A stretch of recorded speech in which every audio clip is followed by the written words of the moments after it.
Hello and welcome to WGTC Radio, the official podcast of entertainment website We Got This Covered. I'm Jonathan Lack. And I am Sean Chapman. And we are here to talk about stuff, a lot of stuff. Yeah, so much stuff. Stuff like it's, we're up to our necks and stuff for this episode. It's ridiculous. It's been a while since we podcasted. Our last podcast was on November 23rd, Sean's birthday. Yeah. How is it being 21? It's the same as it was before. Okay. Basically. You've had more time to think on it. Yeah, so exactly. Want to get an update on that. Yeah. That was our Doctor Who 50th anniversary podcast. I was out of town basically right after that, so we didn't have time to talk about the 50th special. We're going to do that today, Day of the Doctor. We're also going to talk about some of the other Doctor Who 50th stuff, like An Adventure in Space and Time, the movie about William Hartnell and the birth of Doctor Who. That'll all be at the end. But if you're one of our listeners who doesn't care about Doctor Who but still listens, there's plenty of other stuff for you on this episode. Yeah. Because then we missed another week because of basically snow stuff. The night we were going to record, we had a blizzard, and I wanted to go home before I got in my car and died on the highway. So probably a good choice. Maybe. Who knows? Okay. We'll see how this podcast goes. All right. So there's a lot of stuff to talk about. I mean, for God's sake, Sean, new Persona games. Yeah. Well, that was all on that night. That was all Yeah. on my birthday. I mean, just kind of technically past midnight, but Yeah. that was a long birthday. Yes. That's a lot of shit. A lot of shit happened on November 23rd. Yes. So yeah, we've got Persona game announcements. We've got movie stuff happened. A lot of movie stuff. So let's just start with what we normally do, Sean. Little catch up. What have you been up to? Since 2 weeks ago, I've watched a lot of Doctor Who. Okay. I finally got around to being able to watch the two Patrick Troughton stories that got recovered. What did you think? I really like them, especially The Enemy of the World, the one It's with him good. and Salamander. That one's really good. Did you like me choosing Salamander's best one-off villain? Yeah, He's pretty good. that story, that is a really, really good Doctor Who story. And then The Web of Fear is pretty good, but it's not like it's just like a good Doctor Who story. It's not like a great one. It's nice to have. Yeah. So and then I finished Assassin's Creed 4. Okay, nice. Yeah, that's probably the best Assassin's Creed game, which is something that's weird. It's like that game is way better than it has any right to be, being like the 6th fucking Assassin's Creed game. But in as many years. Yeah, it's really good. I really like it. That's great. I've been playing that more. My PlayStation 4, right after we kind of finished some of our podcasting last week, before I headed out of town, I had reported on this podcast and in my review on the site the fan issues with my PS4, so I sent it in for service. They got it back to me pretty quickly, but I didn't have it for about a week there after I got back out of town.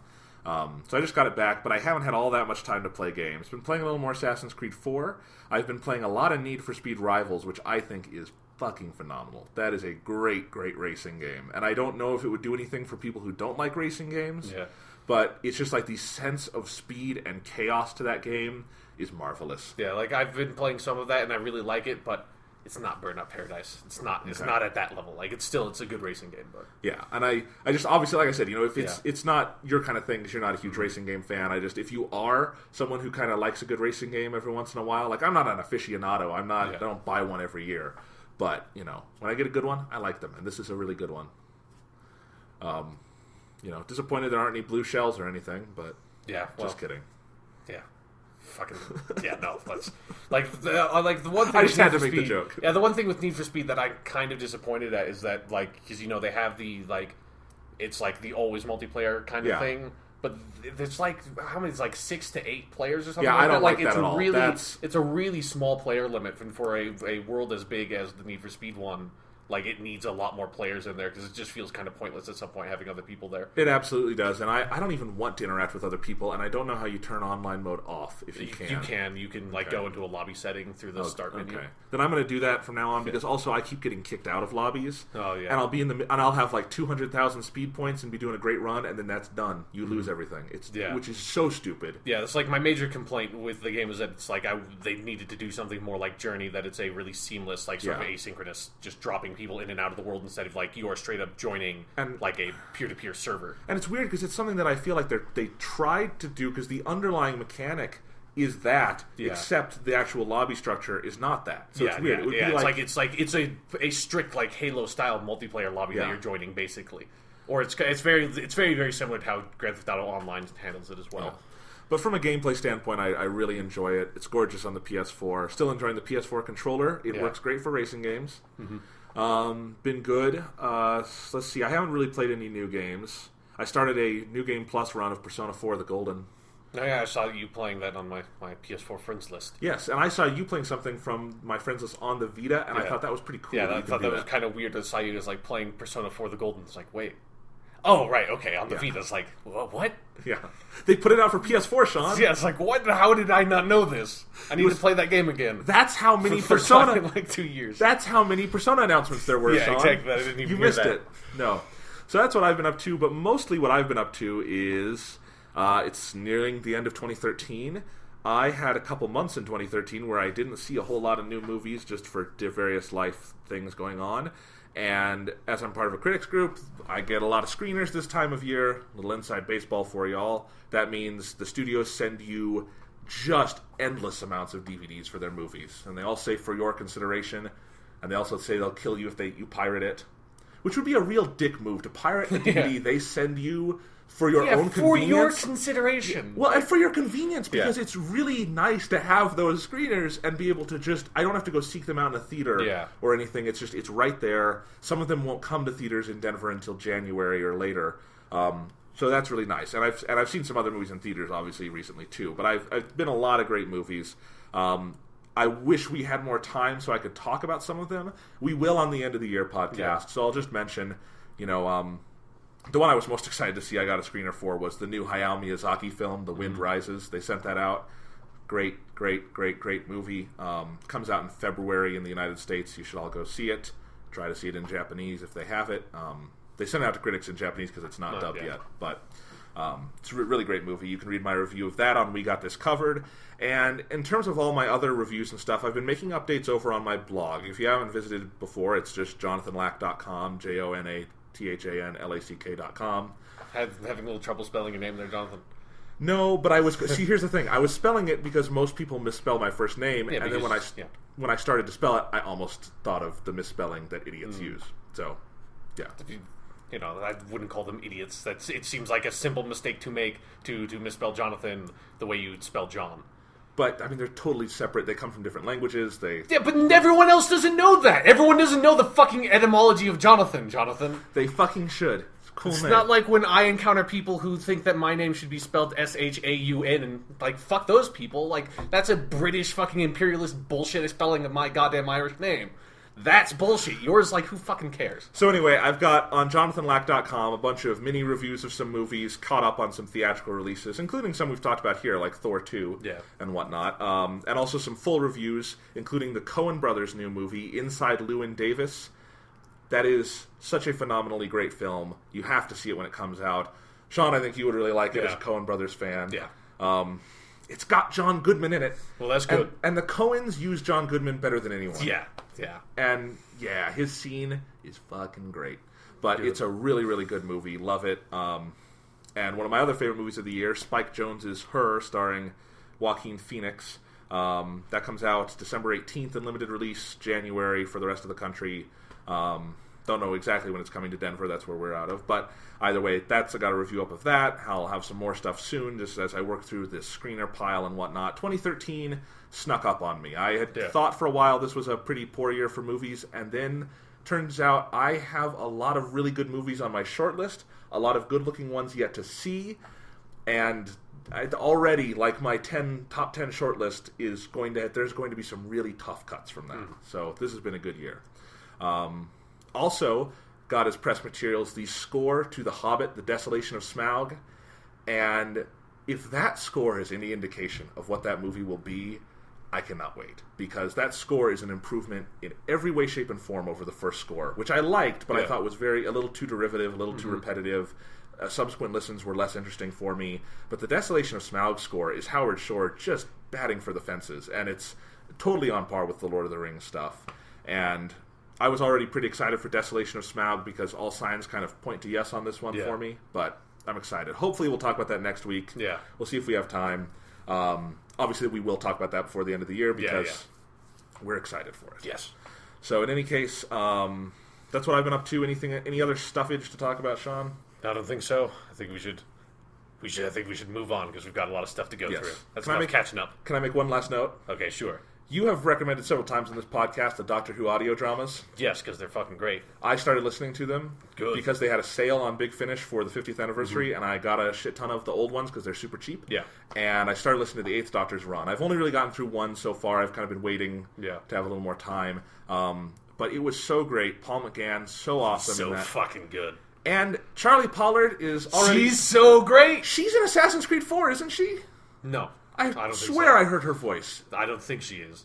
If she is, that's awesome, but I don't think so. I thought she was the girl pirate pretending to be a boy. Yeah, Mary Reed. I don't think so, but... Okay, it sounded just like her. Because when I finished listening to that audio drama and then I went back and started playing Assassin's Creed 4, I, dropped the controller in surprise. Yeah, but... Either way, Charlie's a good companion.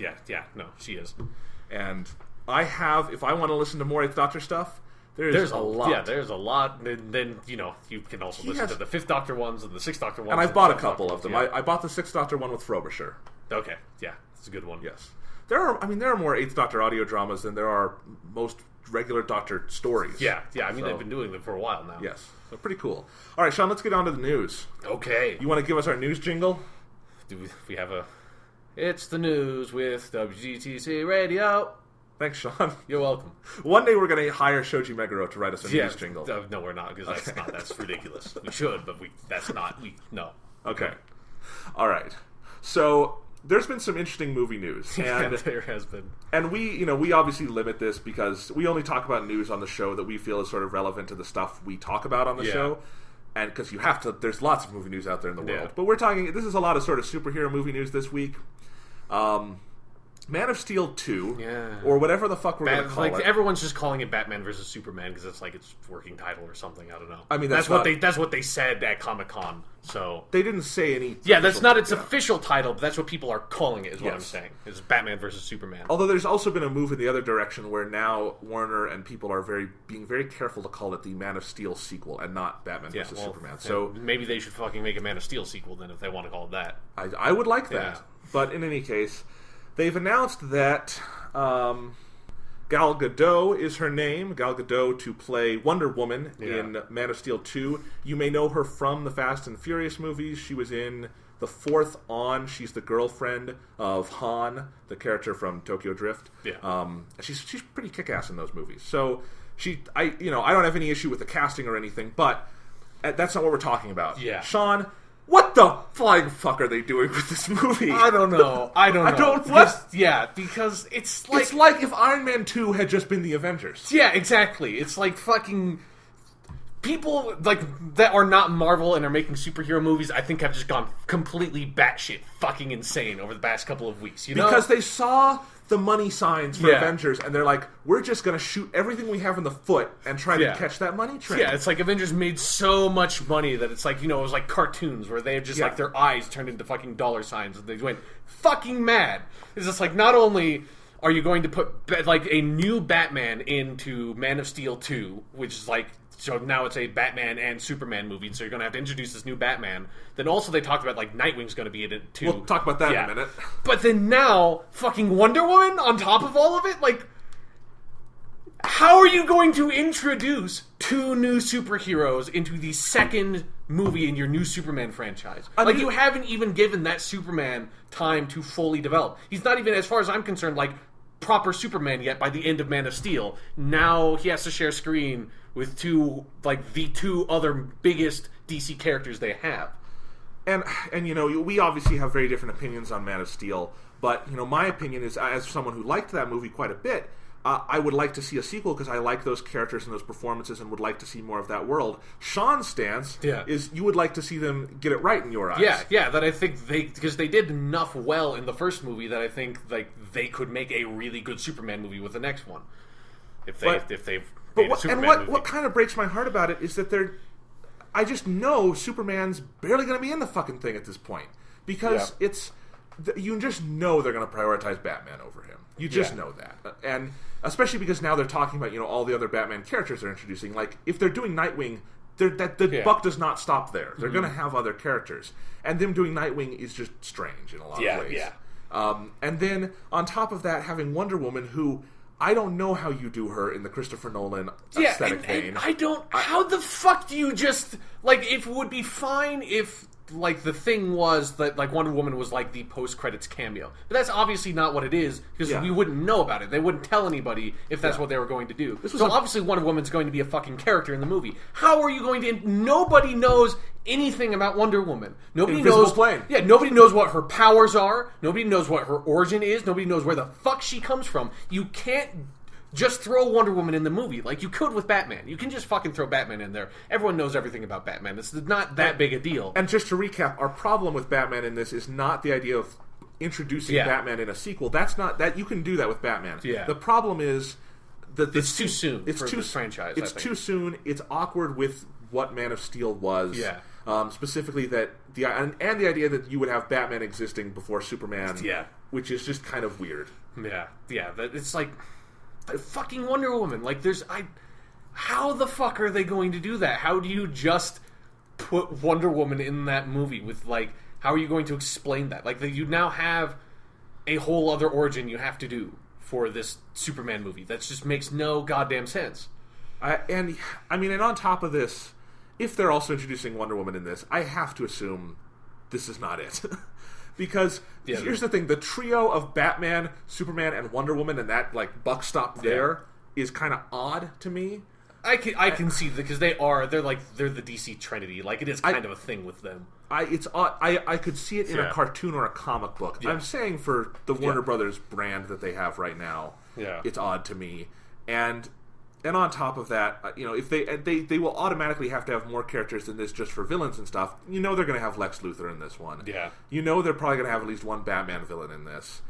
And it's going to be overcrowded to an untenable degree. And I wish I could have more faith in this. And, whatever faith I have for Man of Steel, which I really, really liked, the lack of faith here is not due to that. It's due to the fact that this is so obviously, to me, just chasing the Avengers. Yeah. I don't think there's any creative reason where Zack Snyder and David S. Goyer sat down and said, we're proud of Man of Steel 1. The best thing we can do for Superman now is let him meet Wonder Woman and Batman. Yeah. And then on top of that, having the Batman be, like, they're pushing so heavily on the Dark Knight Returns angle with it, about him being an older Batman, a Batman that has been around for a while. Like, obviously it's been around for a while, because for people who don't know who Nightwing is Dick Grayson, who was the first Robin, who eventually grows up and decides he wants to be his own superhero now. He's tired of being a sidekick, so he becomes Nightwing. Like, Batman has to be around for a number of years. Like, Batman is Batman for a couple of years at least, just being Batman. Then he gets Robin. Then he's with Robin for at least a couple of years, and then Robin leaves to become Nightwing. And then presumably he's been Nightwing for a while in this movie too, probably. Yes. So and how do you like? Superman is the first superhero. That is in real life. That's what he is, and that's like always in the DC universe. That's like the sense that it gives, is that Superman was there first. Like, Batman can be over fucking around in Gotham City, but Superman's the first goddamn superhero, I really dislike it whenever people give, like, Batman seniority over Superman for some reason. It's weird. Yeah, and, I wish we had something to go on with this, but we don't, because Warner Brothers and DC Comics, for movies, have no experience with this kind of team-up thing. Yeah. And, you could say, oh, well, Marvel didn't until they made the Avengers, but Marvel made a movie for each of their heroes. Yeah, like, Marvel did this the right way. Marvel had patience. Marvel proved that each of them could work on screen. Mm-hmm. Because, if Thor had flopped, if they had done a bad job with Thor, Avengers wouldn't work. Yeah. And if they had had a bad Thor and put that in the Avengers movie and just did that, that wouldn't work. Mm-hmm. So, and obviously they didn't. They have a great Thor and they have a great Iron Man and all this stuff, but that's because they took the time to do it right. They're just trying to do this all at once, and it's really, really weird. And I think it's also important to note, they don't have a good track record with their single superheroes outside of Batman and Superman. Yeah. And their track record with Superman is rather spotty in the past. Yeah. And like Man of Steel, I know, Man of Steel is hugely controversial. Like, it's really divisive. Mm-hmm. That, this podcast is evident of that. Yes. You really like the movie? I really do not. Yeah. You don't have a strong foundation, I think, for the fan base on Man of Steel, because it's so split anyways. The only superhero movies that DC has made that people really, really love, like universally, are just the Christopher Nolan Batman ones. Yeah. And I still say, as I said before, you know, as much as I like the idea of the purity of those Christopher Nolan Batman movies being a single unit, the idea of them taking that style, doing Man of Steel, then doing a Man of Steel sequel in which they introduce Batman, but having it be completely unconnected to the movies that spawned that style makes no fucking sense to me. Yeah. I really don't get it. It's obviously because Christopher Nolan has artistic integrity, and good for him on that, but if they were going to do it, not doing it with that Batman makes precious little sense to me. None of this makes any sense in any way. It's all crazy. Like, it's all insanity. And again, I want to mention Hans Zimmer is going to be scoring the movie. Hans Zimmer scored the Batman movies. Is he going to? That doesn't work. I'm sorry, that doesn't work. You can't have the same composer do two different versions of this. That would be like if Danny Elfman scored Amazing Spider-Man. Yeah, exactly. Would not make sense. Like, it's just you sit down. It's like, I gotta make another fucking theme for this guy. Yeah. Like, goddamn it. So. Again, the whole thing. What if he just uses his fucking Christopher Nolan Batman score? Like, he just, like, slots that in there. Then he will prove my point. Yeah. And, you know. It's just like, fuck this shit. Like, I can't come up with another score in the same style for the same character, but have it be a different one. That's impossible. Yeah.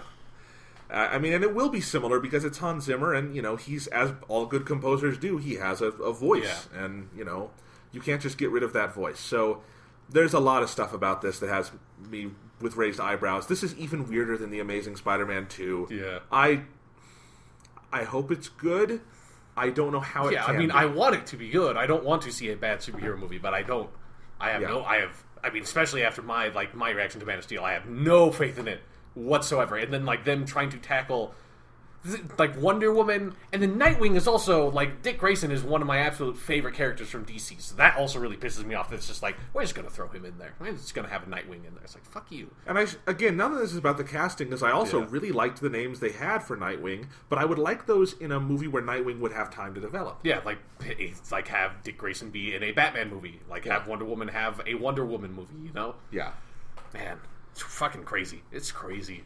It is. What the fuck? So speaking of crazy, Sean. Yeah.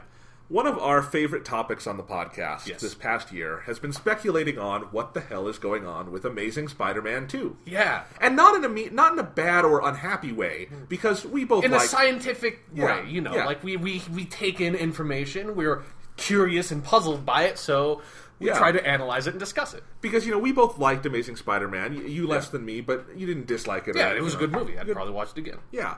And so Amazing Spider-Man 2, looking forward to it, but there was some weird news where it's Electro, but then it's also Rhino, but then it's also the Green Goblin, but then it's also both the Osborns, but then it's also maybe Black Cat, but then it's also Gwen Stacy, but then it's also MJ, but then they cut MJ out. Yeah. Who knows what this movie was going to be? If you want to listen to a good episode of WGTC Radio, go find the one where we freeform, on the fly, just create a plot for Amazing Spider-Man 2 based on the bizarre casting news we heard. And it will almost certainly be better than any superhero movie that can be made. Yeah. That was a good pitch. I think so. Sony, you should come talk to us. Make that fucking movie. But anyway, one of the things we kept saying in these discussions is we just want to see a trailer for this thing. Yeah, to know what it is. And now we've seen a trailer. Sean, do you have any better sense of what Amazing Spider-Man 2 is? It's going to be the Green Goblin stuff. It's a Spider-Man versus Green Goblin movie. That's what it looked like to me. That, like, Electro's going to be in there. Like, Rhino's going to be in there. There was again, them, like, hinting at Venom somehow, but, like, probably not for this movie. But there were, like, Easter eggs in the trailer for Venom. But, like, most of it felt like it was going to be about Oscorp, and it was going to be about specifically Green Goblin. And probably Gwen Stacy's going to die in this movie. So it's interesting, and I liked the trailer. I enjoyed it. It was an okay trailer, I guess. And I was kind of perplexed by it because I was expecting most of the trailer to be about Electro, and Electro's barely in any of it until, like, the very end for, like, the last action scene thing that all the trailers have, you know. And I also expected Electro to be in it because the reports out of Comic-Con, they showed like 3 minutes of footage, a trailer kind of thing, and it was all Electro all the time. That was very much that footage. And they're even calling it, in certain countries, The Amazing Spider-Man 2, The Rise of Electro. Mm-hmm. So I'd kind of been expecting that too. But, you know, I thought it was a good trailer. I thought it had interesting elements. Spider-Man's suit looks really cool. Yeah, I just want to say that. It is a massive, massive, massive fucking improvement out over that last train wreck of a fucking Spider-Man suit they mocked up last time. Like, what the fuck was that thing? Who knows? But, you I like how they make that shitty Spider-Man suit, and then they're like, yeah, fuck it, we're just gonna make a Spider-Man suit. Like, that's what they should have just done from the beginning. It's Spider-Man. We know what Spider-Man looks like. You don't have to fuck with the goddamn suit in your fucking movie. Right. So, but, I thought I had some interesting elements to it. I think one of the things I liked seeing in the trailer was how clearly they're tying it back to Oscorp. It made it clear that there will be a center to this. Like, a lot of people were complaining after seeing the trailer, like, oh, it'll just be Spider-Man 3 again because there's too many villains. The problem with Spider-Man 3 isn't inherently that there are too many villains. It's that all of them are poorly served and the plot doesn't know what to do with them. You can have a good movie with lots of villains. That can happen. Yeah. I have faith in that. And I think there are some indications to me here that they could be doing it in an interesting enough way where, especially if they're tying it to maybe this friendship between Harry and Peter. Who knows why he didn't mention Peter Osborn in the last movie when he was at Oscorp? Who knows? But we'll find out about that. Yeah, who's some interesting things about the trailer I noticed was, one, like, they were hinting at stuff with, like, Richard Parker and Peter's dad and stuff like that. That seemed like a massive subplot that just got dropped from the first movie. So that stuff's still in there, kicking around somewhere. And then it also just gave me this unfortunate reminder of, like, something I really hated that they did in the first movie, which is that Gwen knows that Peter is Spider-Man. That still feels fucked up to me. Just, like, it feels wrong in, like, the deepest part of my heart, It's just like, she is not supposed to know that he's Spider-Man. And like, it can be fine in the movie, but it's like, just, I had forgotten that they did that, and so then I see that in the trailer, it's like, fuck, goddamn, why the fuck did they do that? And I liked it in the movie just fine. I understand where you're coming from. I thought that was...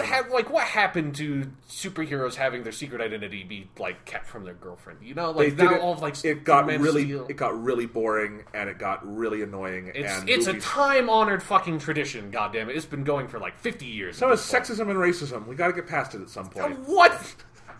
They are not the same fucking thing! It creates an interesting dynamic. The fucking Spider-Man comics prove it. Just because it can be done poorly in other movies doesn't mean that you have to wholesale abandon it in your movies. Well, it was a way to differentiate from the Spider-Man trilogy they did, 5 years ago. Well, they could, then not make romance a big element of it in the first place. I agree. Yeah. There are different paths they could have taken. I liked it just fine. But yes, it's an interesting trailer. Definitely the Goblin stuff is weird, and it also very, very clearly looks like Harry Osborn is the Goblin. Yeah, that's without a doubt. Which I have no problem with, but... Yeah, I don't necessarily care that much about it. Because, I mean, I have no idea what their Harry and Norman Osborn even are going to be at this point, because... Yeah. It doesn't seem like Harry Osborn and Peter Parker are already friends, so I don't know how... What the explanation I've seen from, like, production notes and stuff is that they knew each other when they were, like, little kids, before Peter's parents died, and then Harry's been off at boarding school... And he's just graduated and come back to work at Oscorp. Okay. So, they kind of knew each other once, but they weren't like, Sure. It's a different relationship than in the comics. Yeah. So, I'm interested in this. I think there are promising signs in the trailer. There are perplexing signs in the trailer. I wish we would have seen more of Electro just because I'm interested in Jamie Foxx in that movie. Yeah. Because I like the idea of Jamie Foxx as a superhero villain. Mm-hmm. But we'll see. Yeah. Here's the other interesting thing, though, is... They were really, really trying to play coy and keep secret this idea that the Goblin might be in it at all before. Yeah. Now. And I've even heard reports from certain critics who have talked to people in the movie that the people making the movie, like Andrew Garfield, had perceived that to be one of the movie's biggest surprises. So it feels like this is a very wholesale marketing shift for the movie. Yeah. The posters now have Green Goblin on it. The trailer really heavily, implies him as the main villain. And... Maybe it's tracking with saying Electro wasn't going to get them people in the seats. I don't... Maybe. Weird. Hey, nobody knows who the fuck Electro is. But I feel like recent superhero movies have overcome that hurdle enough. But it seems really... It just seems really bizarre to me that you would... either fucking, just make Electro the villain or make Green Goblin the villain. It seems weird... I do not like people, hyping up a movie to be one thing, and then you see it, and then it's another thing. I fucking hate that. Iron Man 3 did that. It really pissed me off when they did that in the middle of that movie. So I'm glad I know that Green Goblin is now the villain for this movie, so then when I go, and I'm ready to see Jamie Foxx be Electro, and all of a sudden, Electro's only in it for, 15 minutes or whatever, and then Green Goblin's actually the main villain, I'm not like, well, what the fuck? I was happy, I was excited. You got me excited to see Electro, which is not something I ever thought was possible, and now it's a Green Goblin movie. But, see, now we know what to expect. And I'm most excited to see Paul Giamatti's Rhino, because because the photos taken when they were shooting that on set of his fucking face is great, because he just looks like the most angry person on the planet. I also just like that they're clearly pitching Rhino as this, street level thug escaped from prison, and I love the idea that you cast Paul Giamatti for that part. Yeah, and then like we've seen like on the post, because I don't think was Rhino in the trailer anywhere. I don't remember. Yeah. But it's you see the Rhino suit once, and then you see a shot of him firing at Peter. Because it's like because they're going like full mechanical Rhino, but it's like it almost looks like a fucking Zoid or something. Like it actually looks like a Rhino, not like a humanoid Rhino. So that'll be interesting. Yeah. All right. So another bit of superhero news, and this one what happened to superhero movies? It seemed like we were like coasting. It was like all good for a while, and then all of a sudden people just went nuts. This one is just weird more than anything. I don't have any strong opinions on it. It's just odd because so strange. So if you don't know, the next X-Men movie, it's coming out in 2014. It's called X-Men: Days of Future Past. Bryan Singer's coming back to the franchise. They've got the casts of First Class and the original movies together in a time travel narrative. Looks really cool. I'm excited for it. But Bryan Singer over the weekend announced via Twitter that X-Men Apocalypse would be coming out summer of 2016. Making for the single weirdest blockbuster movie announcement, I think, in film history. It's like, the X-Men movie you're making isn't out yet. Like, why are you... Yeah.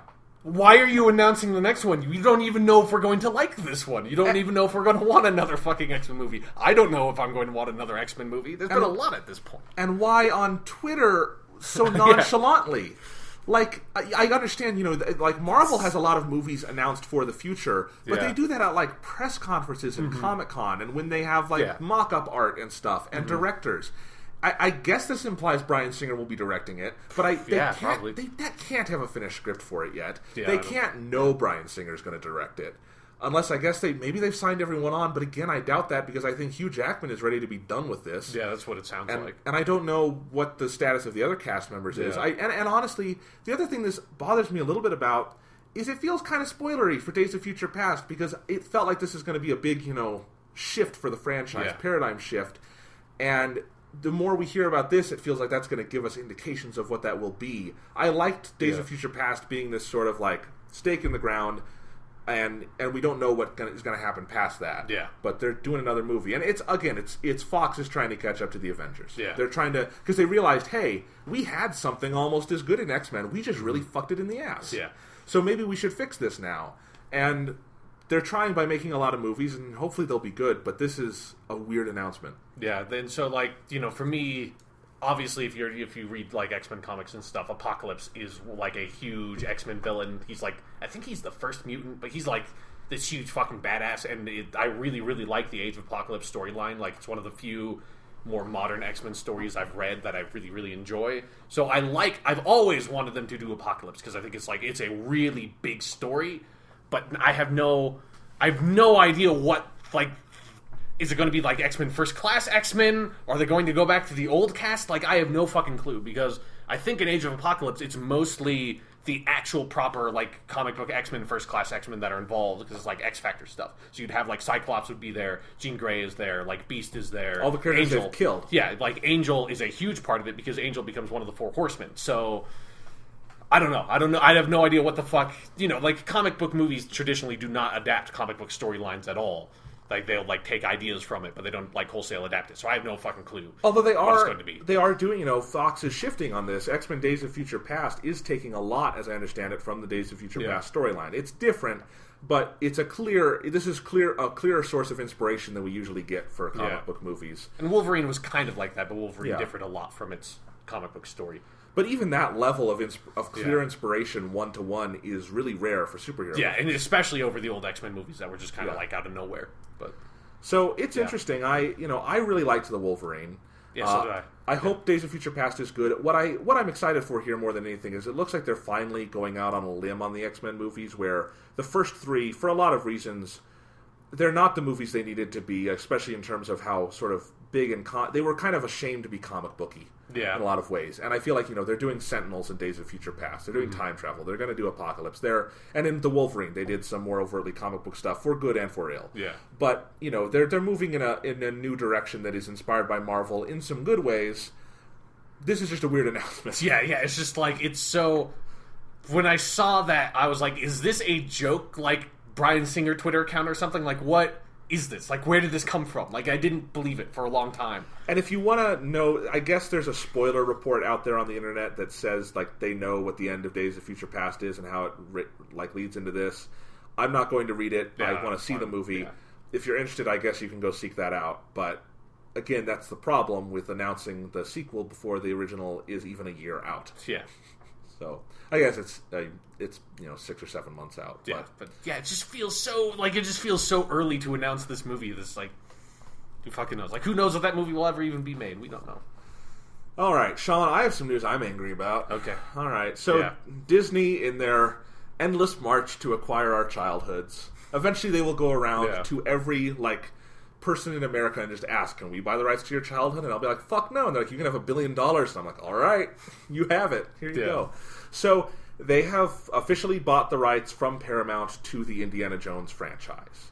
And specifically, they've bought the rights to produce new movies in-house. Paramount will still owns and will continue to own the first 4 films. They will distribute and sell and have full rights to those and to the TV series and whatnot. But anything new from this point on, Disney is going to distribute and produce with Lucasfilm. This has been in the works since the deal to buy Lucasfilm. This was a preliminary part of that. It's just Indiana Jones distribution belonged to Paramount while Star Wars belonged to Fox. So they had to get this in. And there are also reports that one of the only reasons Harrison Ford would sign on for Star Wars 7 was if they would make an Indiana Jones 5. That was a stipulation. So they had to get this franchise for him to come on board. So it's all but confirmed they will be making an Indiana Jones 5 with Harrison Ford. Yeah. We can talk about that in a minute. But also, obviously, Disney would not spend the money on this if they were not planning to do more without Harrison Ford. Because he is getting up there in years. Yeah. And as someone who really, really, really, really loves Indiana Jones, may even have one of those movies on his top 10 films of all time list, I now know how you feel about Star Wars, Sean. Yeah. It sucks, doesn't it? It fucking sucks. Fucking hurts. Like, there's just like a hole in your heart now, isn't there? And I felt some of that with the Star Wars 7 announcement. Yeah. But, Indiana Jones, just fucking leave it alone. Yeah. Leave it alone. Kingdom of the Crystal Skull was bad enough. Yeah. And I'm not even one of those people who hates that movies. I'm like, it's just there. Yeah, I probably will never watch it again. No. Yeah. And I don't get it. I mean, I get it because it's Indiana Jones and Disney wants to make money, and they will make money off of it. And I think I can live with an Indiana Jones 5 if it's with Harrison Ford, because at least you will have that. It won't be a travesty. But then past that, because obviously Harrison Ford is going to have to be done with this soon if he isn't already, and they're going to want to make more of these. I don't think Indiana Jones exists separate from Harrison Ford. And there's been debates about this over the weekend. I'm sorry, that is not one of those characters to me in any way. And there's no, I don't see why there would be any reason to. Like, you don't need to. I mean, there's no reason to make another Indiana Jones movie as far as I'm concerned. But like, you don't need that character to live on past Harrison Ford. Like, you don't need. Yeah. Like, it's in. I mean, the whole character is an homage in the first place to like old fucking like Saturday matinee shit. So. Yeah. You don't need to keep on making Indiana Jones stuff. You can just make more homages to old Saturday matinee stuff, Like, that's fucking, like, Uncharted, Like there's so many things that are that style of movie, you don't need to keep on doing the same franchise. I agree, and I really do think with Indiana Jones and Harrison Ford, it's not that the character came first and then Harrison Ford inhabited it, and he just, does it really well, but the character exists outside him. I don't think that at all. Yeah. And I know other people have played it in TV series and stuff. They're not Harrison Ford. This is, especially when you look at how Indiana Jones is so much an amalgamation of everything Harrison Ford does well as a movie star. Yeah. It is him. It's like talk of doing the Han Solo prequel movie. Yeah, it's just like, why? It's the same thing. Han Solo is Harrison Ford. Yeah. They're separate. They're not separate to me. Yeah. At least on film. Maybe you can write a Han Solo book. That's fine. Yes, I mean they have many times. Often, but, yes. There've been quite a few, and I've read some of them. Some of them are okay.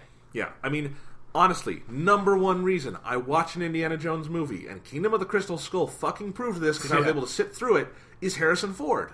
It just is. Yeah. You don't do it without him. My number one reason for watching an Indiana Jones movie is Sean Connery, but that's just okay. Well, yes, but but that's the perfect comparison. I don't think Indiana Jones is James Bond.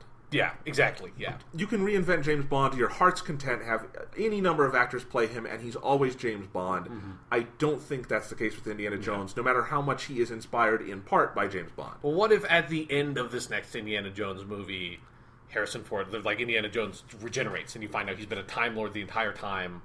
What if that happens? People just start calling him the archaeologist. Then they have a story narrative reason for it. I'm good. Yeah. I'm good. They should just fucking do that. I'd totally be on board. Who should be the second archaeologist, Sean? Yeah. Who is Indiana Jones is Patrick Troughton?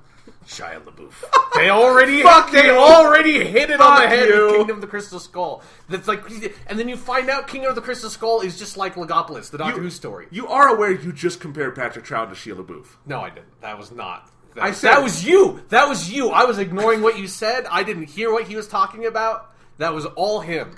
That was all him. I think you were advocating a second Doctor revival played by Shia LaBeouf. No. Fuck you. Go die in a fire. If you need anybody to play Patrick Troughton, get Fraser Hines to play Jamie. He can do a great fucking Patrick Troughton impression. Does it on the audio dramas. Yeah, exactly. Yes. So, all right. Yeah. Fuck you. Fuck it. Fraser Hines. New Indiana Jones. He's Scottish now. Because fucking Sean Connery's Scottish. He's the Indiana Jones' dad. It works. All right. So, yes, that's the Indiana Jones news. We'll see what comes of it.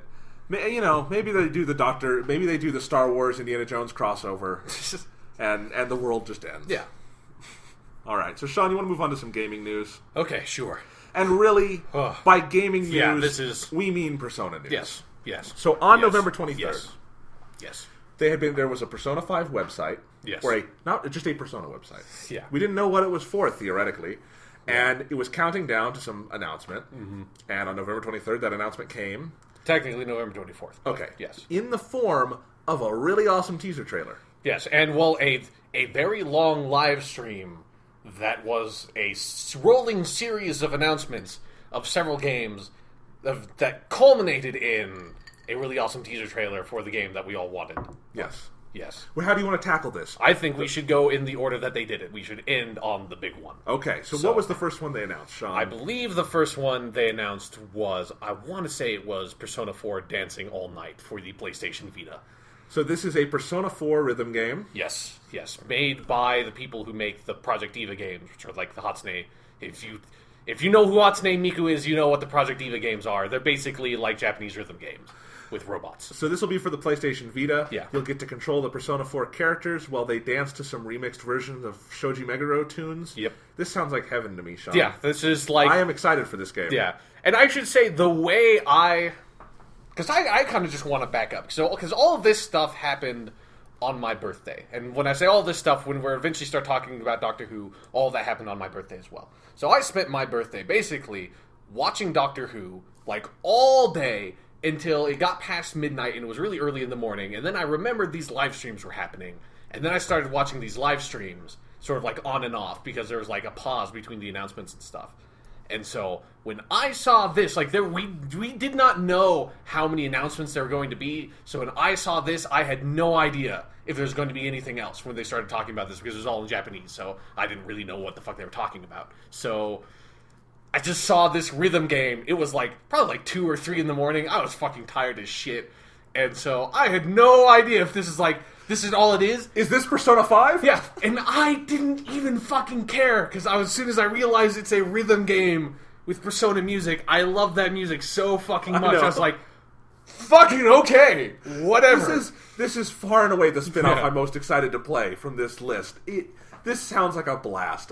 Sounds fucking crazy and awesome. People were making fun of it. Those people have clearly never played Persona. They have not jammed out to Heartbeat, Heartbreak. Yeah, they have Your not Affection. Yes. Yeah. Because you know what? I already dance when I hear those songs. Yeah, those motherfuckers, they need to pursue their true selves. You know what I'm saying? Absolutely. Yeah. So Dancing All Night, if I have to, I'm importing this fucker from Japan. Yeah. I am excited. Yeah, and we should say, none of these have been confirmed in any way to be, released over here, but, most of them, I would guess, would be. Absolutely. Because they actually, Sega are releasing the, newest Project Diva game over here for some reason. I don't know. Nobody knows who the fuck Hatsune Miku is over here except for me. So, well, I think Persona has an even bigger built-in fan base. Yeah, it does. But but I want one thing I find interesting about Persona 4, Dancing All Night, is that like, I don't know if this is what they're actually doing because there hasn't, like, been, like, a lot of information out there about it. But we do know that it basically, because in the trailer, it basically just shows Rise, the main character from Persona 4, and then also Kanami, who is a character referenced in, like, the Rise social link in Persona 4 as, like, her rival, like, pop idol. Is this a Rise spin-off game? That's what I'm thinking. Like, what if this is some weird, like, sequel to the Rise social link and romance from Persona 4, where she goes off, because the way that game ends, if, like, you know, everything's good with her, is that she goes off to become an idol again, you know? So... Fucking, I am getting on a plane right now. I'm gonna go wait at a Japanese game store until I can buy this. I am so excited, Sean. And I love, like, again, I don't know if this is, like, actually what they're doing, but in my mind, this is what it is that, like, this idea of that Narukami, or the main character from Persona 4, decides he's going to go help Rise in her idol career, and so he just goes up there and starts motherfucking dancing, you know? Because that's the kind of badass he is. He is. That helps her win, like, some pop idol competition against Kanami or something. Oh, that is the best idea for a game ever in human history. Yes, it is. Oh. And I hope they bring this over here, because I want to hear Laura Bailey doing Rise for this game. She deserves her own game. And it should be noted that when I say the title is Persona 4 Dancing All Night, I fucking mean the title is Persona 4 Dancing All Night. There's no translation there. That is just what the title is. And that trailer is amazing because they have, like, that great, like Japanese announcer dude who, like, just says random phrases in English, but it's, like, pitch perfect announcer English, too, so it's great. So he's just, like, goes from talking in, like, really fluent Japanese to just being, like, Persona 4, dancing all night! And it's just like, the way he shifts it is fucking amazing. So yeah. So pretty great. Yeah. Alright, so these announcements got off to a good start. I think so. Alright, Sean, so what was next on this announcement? If I remember correctly, I believe the next game that was revealed was Persona Q Shadows of the Labyrinth, which is going to be released on the Nintendo 3DS. That's a bummer. Yeah, well, I might have to get a 3DS now.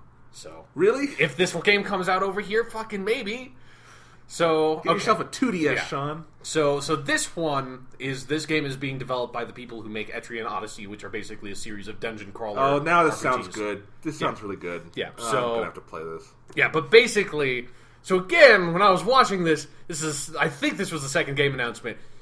Did not know how many game announcements there are going to be. Still did not know if there was going to be Persona 5. So the next game they reveal after the Persona spin-off rhythm game is a game that, like, the immediate thing you notice is that everything is in this really chibi art style, which is basically, like, really, like, sort of, like, cutesy, like, deformed, like, small characters with, like, big round faces and stuff, and they're all really cute. Yeah. Which is, like, not what I was expecting to see. But the game has the Persona 4 cast and the Persona 3 cast crossing over, like, properly, like, the full everybody cast. That it seems like it's a total spin-off, like, non-canonical, because, like, there are characters in that game that would not be able to be in that game if it was fully canonical. And they're chibi. Yeah, exactly. Well, dude, fucking who knows? Maybe that would be part of the plot. It's the fucking chibi hour, you know? There are enough weird things in Persona you could do that. Yeah, exactly. Yeah. So I did not know it was the Etrian Odyssey team. Yeah, that's promising. Yeah. So they make good games. Yes, they do. So that's coming out for the 3DS. So I have a 3DS. I don't particularly like to use it because it's uncomfortable and hurts my hands, but I will use it because I am a Persona fiend and this looks great. Yeah, this is the game that I'm least sure it's going to come over here is Persona Q. Like, it just seems like I don't know how well that would play. I think it'll come over here because it probably all of these ones will, but the two that might not are Dancing All Night in this one.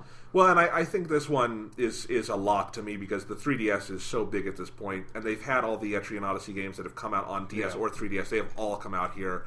Atlas US, does a lot of this stuff. Yeah, I think that'll happen. There's been enough 3DS content, especially from Atlas in the United States. But but I mean, it's also important to note that, like, this is the first, like, big slew of, like, I guess really Persona stuff, but also Atlas stuff after they got acquired by Sega to publish. That's true. So we'll see. Who knows? This is the one that, like, I'm the Persona Q is the one I'm kind of, like, least interested in because, like, I don't know. It's like I definitely am looking forward to all the other games a lot more. But I'm still interested in it because it's a fucking Persona thing, and just I really like having the Persona 3 and Persona 4 casts interacting because it's just cool. Like, they are a good mix of characters. I wonder how much voice acting they'll be able to do if it's on the 3DS. Yeah, I don't know. Like, it might not be voice acted. Who knows? Yeah. Who knows? We shall see. So, Sean, the next announcement... Yeah. And we get to say this title again. Yes, we do. Was Persona 4 the Ultimax Ultra Suplex Hold. Which is just the pure best. ecstasy. Yes, and that's, this game has already been announced. Like, we've talked about it multiple times. But before, it was only an arcade release thing. But now they're confirming it's coming out, at least on the PS3. Like, it will probably come out on the Xbox 360 as well, because Persona 4 Arena did, but nobody in Japan owns an Xbox 360, so they wouldn't tell anybody there that that's what it was going to be. So this is the sequel to Persona 4 Arena. Yeah, which I really, really liked. Or Persona 4 The Ultimate in Mayonaka Arena. Yes. So Persona 4 U in Japan. And we've already talked about this one pretty heavily. Clearly, I think a lot of your theories were right, Sean, because this is a full game. Yeah. That was so weird when it originally got kind of leaked out there that there was this arcade test release of this game that was an update of Persona 4 Arena, and then there were a lot of sites that were like, yeah, but this is probably just going to be a Japan-only thing, and there's going to be no console port, and it's looking at it, it's like, no, there are major character additions, there is clear plot stuff going on in the background, I don't know what these websites are smoking. This is obviously a full sequel to this game. Right. And lo and behold, it is a full sequel. And this will definitely come out over here. Yeah, without a doubt. Because Persona 4 Arena did. And I'm really excited because it's got Junpei and Yukari, Persona 3 characters coming here for this game. And then also, particularly, there were specific aspects of the Persona 4 Arena story that I really, really loved. And I really want to see that story continue. Nice. And it looks like this is going to be a good that. Sounds great. Yeah. So now the big one, Sean. Yes. And I think this is the one no one was expecting. Yeah, well, yeah, exactly. And so, again, so this is 3 game announcements in, and then finally, and there was, in between these game announcements on the live stream, there was, weird bullshit happening with, people talking to the screen in Japanese that's, I do not understand. But finally, at the very end, we get, a 45-second teaser for what is Persona 5, the second coming of Christ, basically. It's finally here. Sean, don't downplay it. Better than that. Finally, the next generation of the next generation of gaming can start because we're getting a Persona game on the 360/PS3 generation. I do love that as soon as I get the PS4, the Persona team comes out and makes my purchase obsolete because clearly in 2014 I'm just going to be spending all my time on my PS3 Vita and 3DS. Yeah. I don't need that PS4 fucking piece of shit. It doesn't play Persona games. Yeah.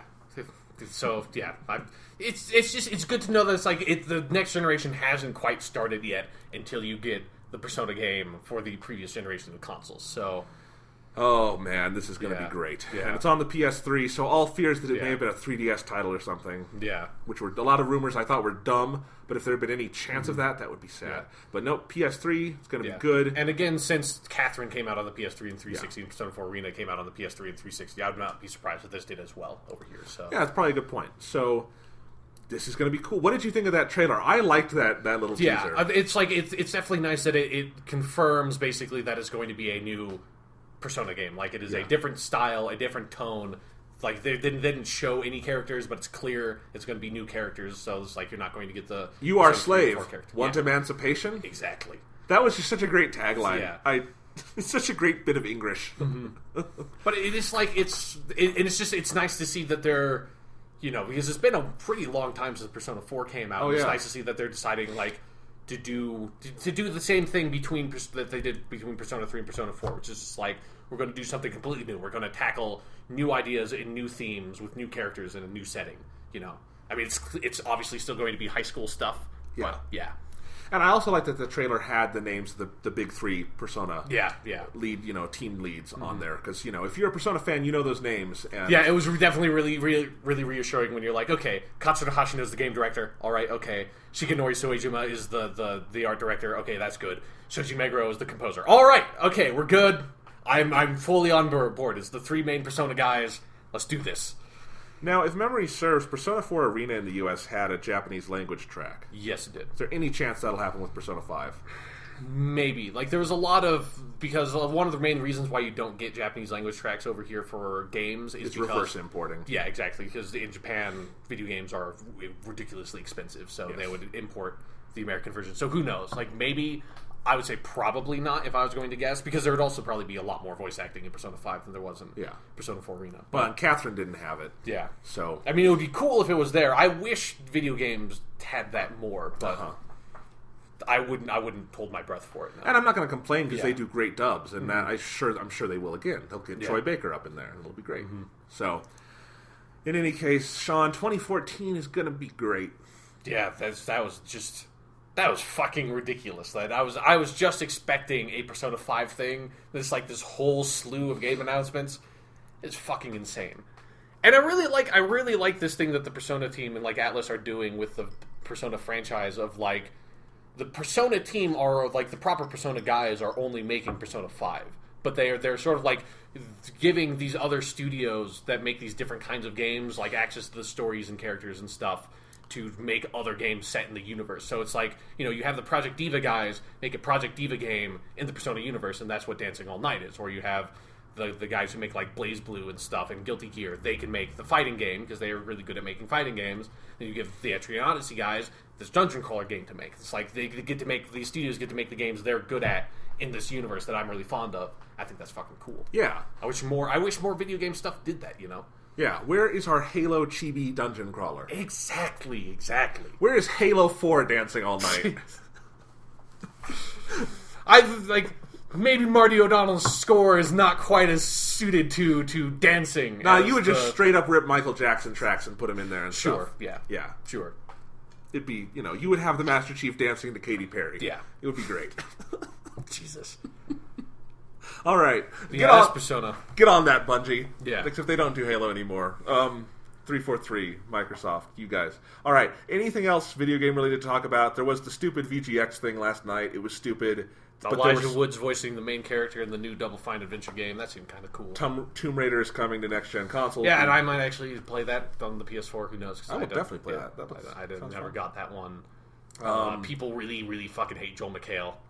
And because Joel McHale's a good actor, but this is the thing that happens. You take a good actor or someone or a good personality, put them in an awards show, they become terrible because award shows are terrible. Yeah, there's no escaping. Like, I didn't watch anything from the VGX. I watched the trailers after it ended. I followed it on Twitter because it was hilarious. Oh, there was one game that looked really cool, No Man's Sky. That looks cool, yes. That was a cool looking trailer. Like, I don't know almost anything about that game, but it looked fucking cool. So yeah. And Nintendo, Nintendo is going to solve all of their problems by introducing Cranky Kong in Donkey Kong Tropical Freeze. That was the best one because because there were a lot of rumors that Bethesda was going to announce Fallout 4, but those got debunked before the show aired. So the only big thing that going into the show that people were really excited about was knowing that Reggie, who's the president of Nintendo of America, was going to be there on stage presenting something, and nobody had any idea what it was. So everyone was like, it's going to be the new Zelda, it's going to be a new Metroid game, or in in a Blues Moon, it might be an actual fucking new IP from Nintendo. That would be crazy. But I think that would be impossible at this point. But everyone was expecting something big because it's you get the president of Nintendo of America on stage for this awards show for video games. At least it's going to be a new game announcement, or at the very fucking least, it might be a really crazy character announcement for this new Smash Brothers. That was the lowest bar I think anybody had of if this is what the announcement is, I'll be disappointed, but it'll be acceptable. That was the lowest. If it were Joel and Ellie from Last of Us in Smash Bros. Okay, that would have been amazing. If it was the Lutesses from BioShock Infinite in Smash Bros. But I was basically if it was the equivalent of them having announced Mega Man already, or Sonic, right. Another character like that being in Smash Brothers. That would be the lowest level of announcement you would expect. And then fucking he comes out and announces Cranky Kong as a character in the new Donkey Kong game, which the Donkey Kong game was announced a year ago with Donkey Kong Tropical Freeze.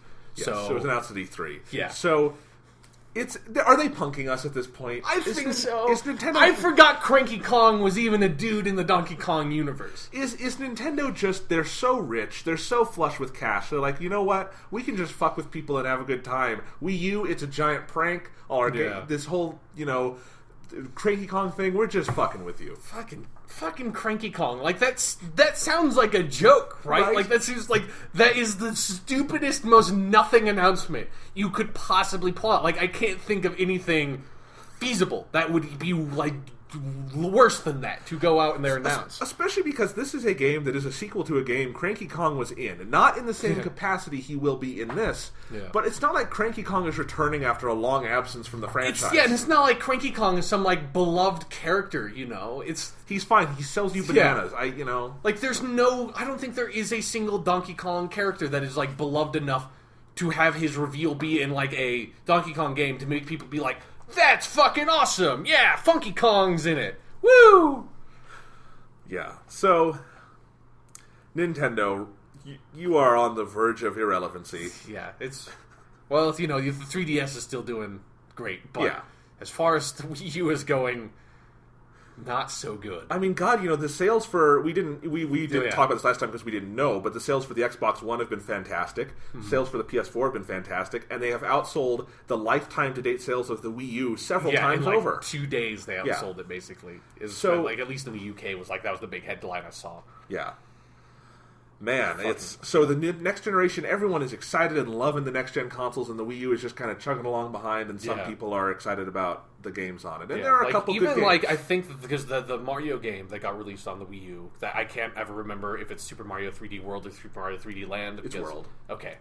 It's just like, those are two incredibly similar titles for games. Yes. But yeah, like that one even is selling like the worst I think a main 3D Mario or a main Mario game has ever sold, at least in Japan. And it's one of the best reviewed games of the year. It looks like it's a really good game. Yeah. So it feels like, I mean, this is this self-fulfilling prophecy of just, the more you whittle down your fan base to, we're just going to accept people who want to play Mario, that's going to shrink and shrink and shrink. Yeah. Especially because, you have a different install base now, and Mario's not moving consoles. I mean, God, I was at Best Buy the other day, and they just had this, what looked like a ceiling-high stack of Wii U's just out. They didn't even have them behind a case. They're like, you know what? Just take them. Yeah, you just take it. We need more room in the store. Just take them. And that was the Mario bundle. It was the Super Mario Brothers one. Yeah, the new Super Mario Brothers Wii U. But even then, that's a popular title, you would think. And so that you would think that bundle would move inventory, but no. Yeah. It's Wii U is in dire straits. Yes. So Sean, too bad they didn't announce a Persona game on the Wii U, so I don't, I'm not going to buy one. So okay. But if they announced Persona 5 for the Wii U, I would buy one. Yeah. You would buy 10. Yeah. No, I would buy. Why would I buy 10 Wii U's? I don't know. I would just buy one to play Persona 5 on. I'm not going to buy 10 Wii U's just because of the console that Persona 5's on. In case one of them breaks, you can put it in there and keep playing Persona 5. Sure. Unless you bought it digitally and in case it's tied to the hardware and you will never get it back. Yeah. All right, so Sean, one piece of TV news. Okay. Which is really, TV news on this show just means Doctor Who news. Yeah. Yeah, let's just be honest. We now have the title of the Doctor Who Christmas special. Yes, we do. And some details on it. It will be The Time of the Doctor. Which is a fitting title. We've had Name of the Doctor, Day of the Doctor, Time of the Doctor. Yeah, Night of the Doctor, the mini episode. Yeah. So as a loose trilogy for the end of Matt Smith's run, I think it's very fitting. And this will have a bunch of old enemies in it. They had a little teaser after Day of the Doctor. Did you see that? Yeah. There's going to be some Cybermen. And the Silence. Yes. So, hope it's good. Silence will fall. So fucking finally, after like 3 goddamn years, silence will fall. Yes. So, Time of the Doctor. Do we assume that this of the Doctor nomenclature is going out with Matt Smith? Hopefully, it's with Dalek episodes, it is hard enough for me to remember what Dalek episodes are named. I don't need any of this bullshit with episodes that end with of the Doctor too. And if there's only 3, that's fine. Yeah, but if it keeps on going, it's like, gosh, shit. Week of the Doctor, month of the Doctor. My brother and I were talking about this recently with the 12th Doctor. What are they going to call his first episode? Because Stephen Moffat cleverly titled Matt Smith's first episode The 11th Hour, referencing he's the 11th Doctor. Or is he? What can they do with the 12th Doctor? Are they going to call it High Noon? And then Too bad they already used midnight. No, that's true. But here's the thing I was thinking. If they called it High Noon, and then poor Peter Capaldi would get a Western episode for his first episode. Yeah, those don't have the best track record in the history of Doctor Who. No, they don't. Can you imagine if they did a Doctor introduction story set in the Old West? That would be fucking Jesus, that'd be so bad. That might be up like Twin Dilemma territory. Yeah, it would be in competition already, for the worst Doctor introduction. All right, so Yes. In any case, that's just the title of the special. Still not confirmed for how it's going to be airing in the U.S. It does not seem they're doing a big simulcast thing again. That was just for the 50th special, which was really cool, but I can understand why they're not doing it. Probably going to air on BBC America at 7, as it normally does, with commercials. I really enjoyed watching Dave the Doctor commercial free, I will say. That was nice. But in any case, that's exciting. But for now, Sean, let's talk about some other Doctor Who stuff. Okay. So let's go in order of how this stuff aired. Okay. For the 50th anniversary weekend. Sure. First thing was An Adventure in Space and Time. This was a TV movie, about 90 minutes, written by Mark Gatiss, who's written a bunch of bad episodes of Doctor Who. Yeah. But he wrote a fairly good movie here. And it is about the creation of Doctor Who. It's about mainly William Hartnell, but also Verity Lambert and Sidney Newman and all the other figures at the heart of Doctor Who's creation.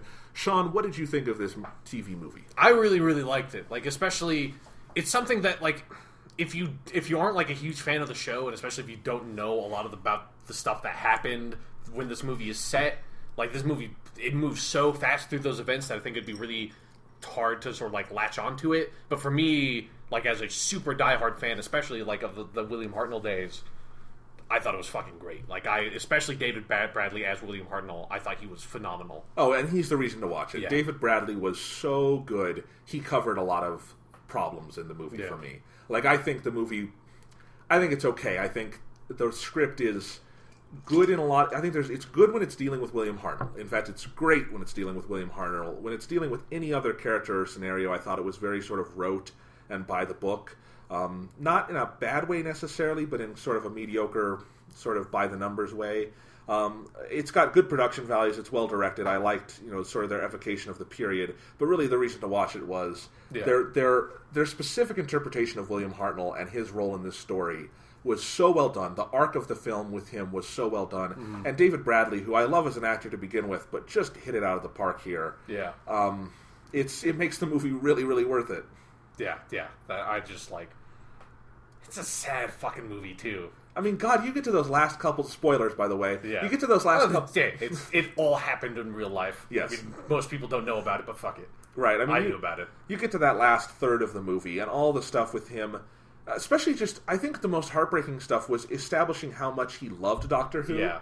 And how big this was for his career and personal life, that this was something he could be so proud of, that he could be so invested in. I liked all the little details, like how adamant William Hartnell was about getting the controls on the TARDIS right, and that no one else on the Doctor Who production staff thought of that, but he did.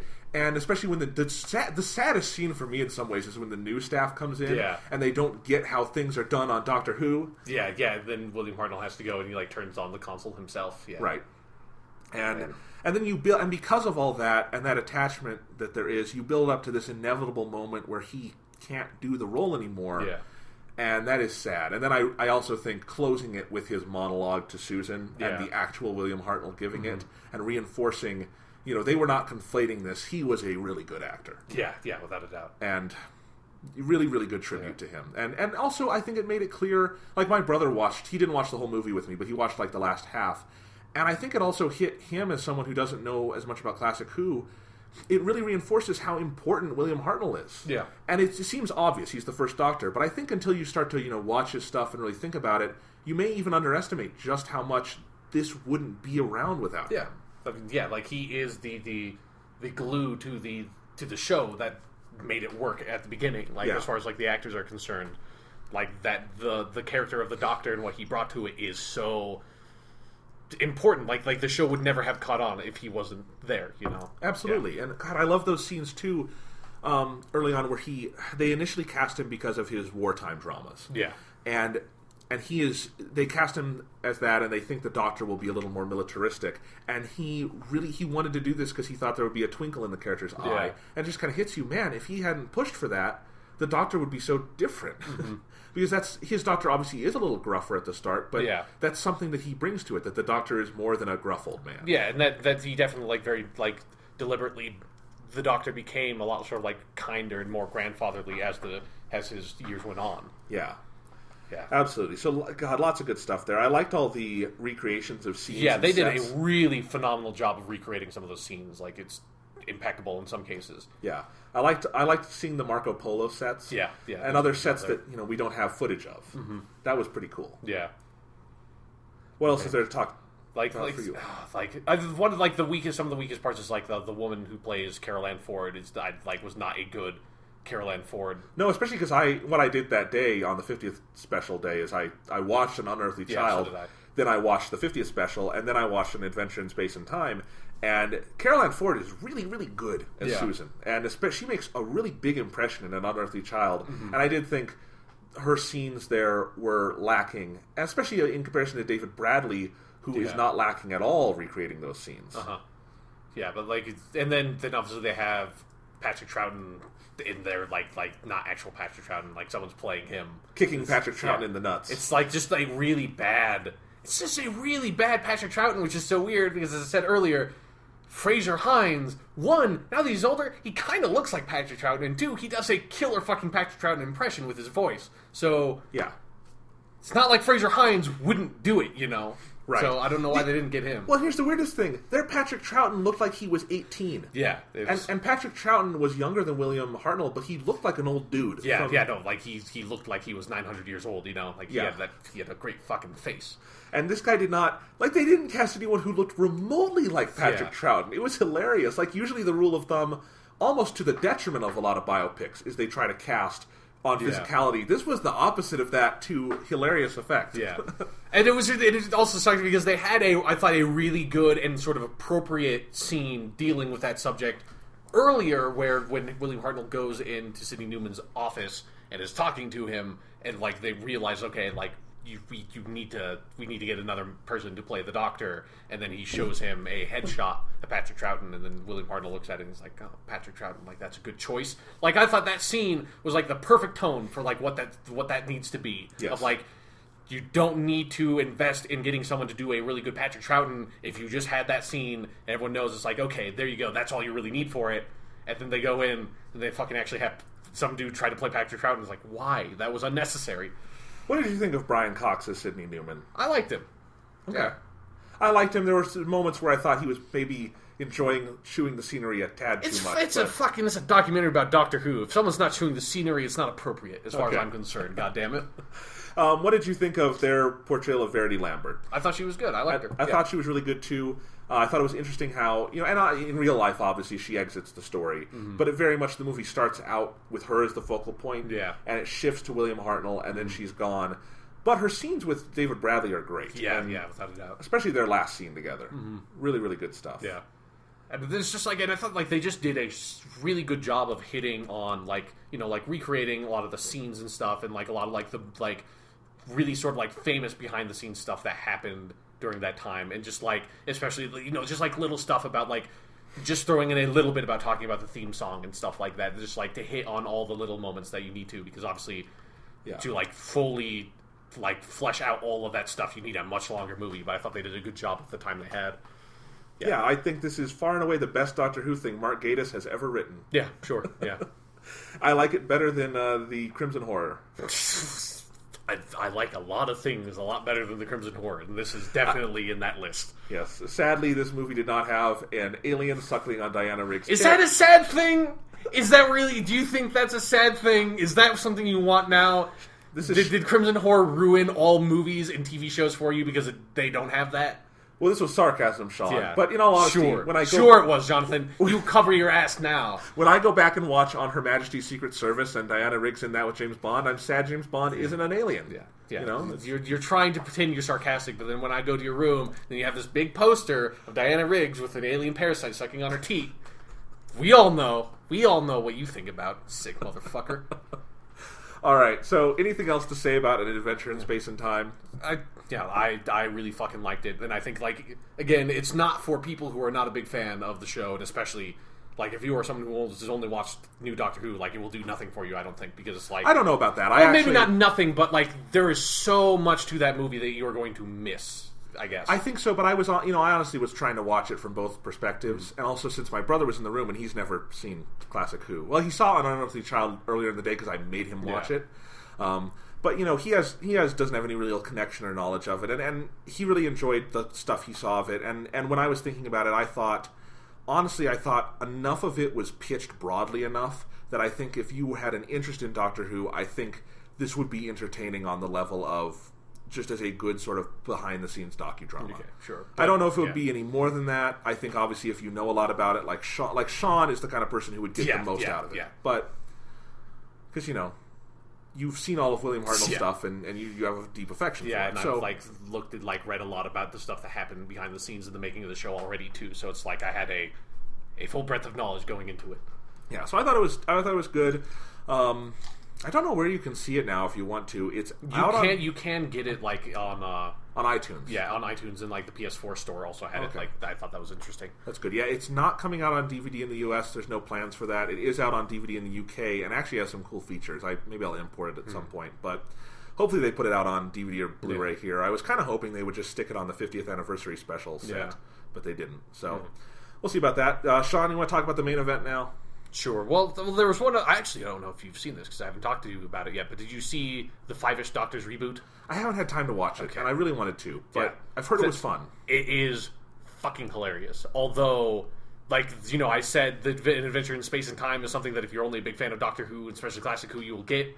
Maybe that's not entirely true for that one. For the Five-ish Doctors reboot, that is definitely true there. That it's only 30 minutes long, so it would be watchable and you would get some of the jokes, but it's super densely packed with so many references to classic Doctor Who, and particularly the 5th, 6th, and 7th Doctors.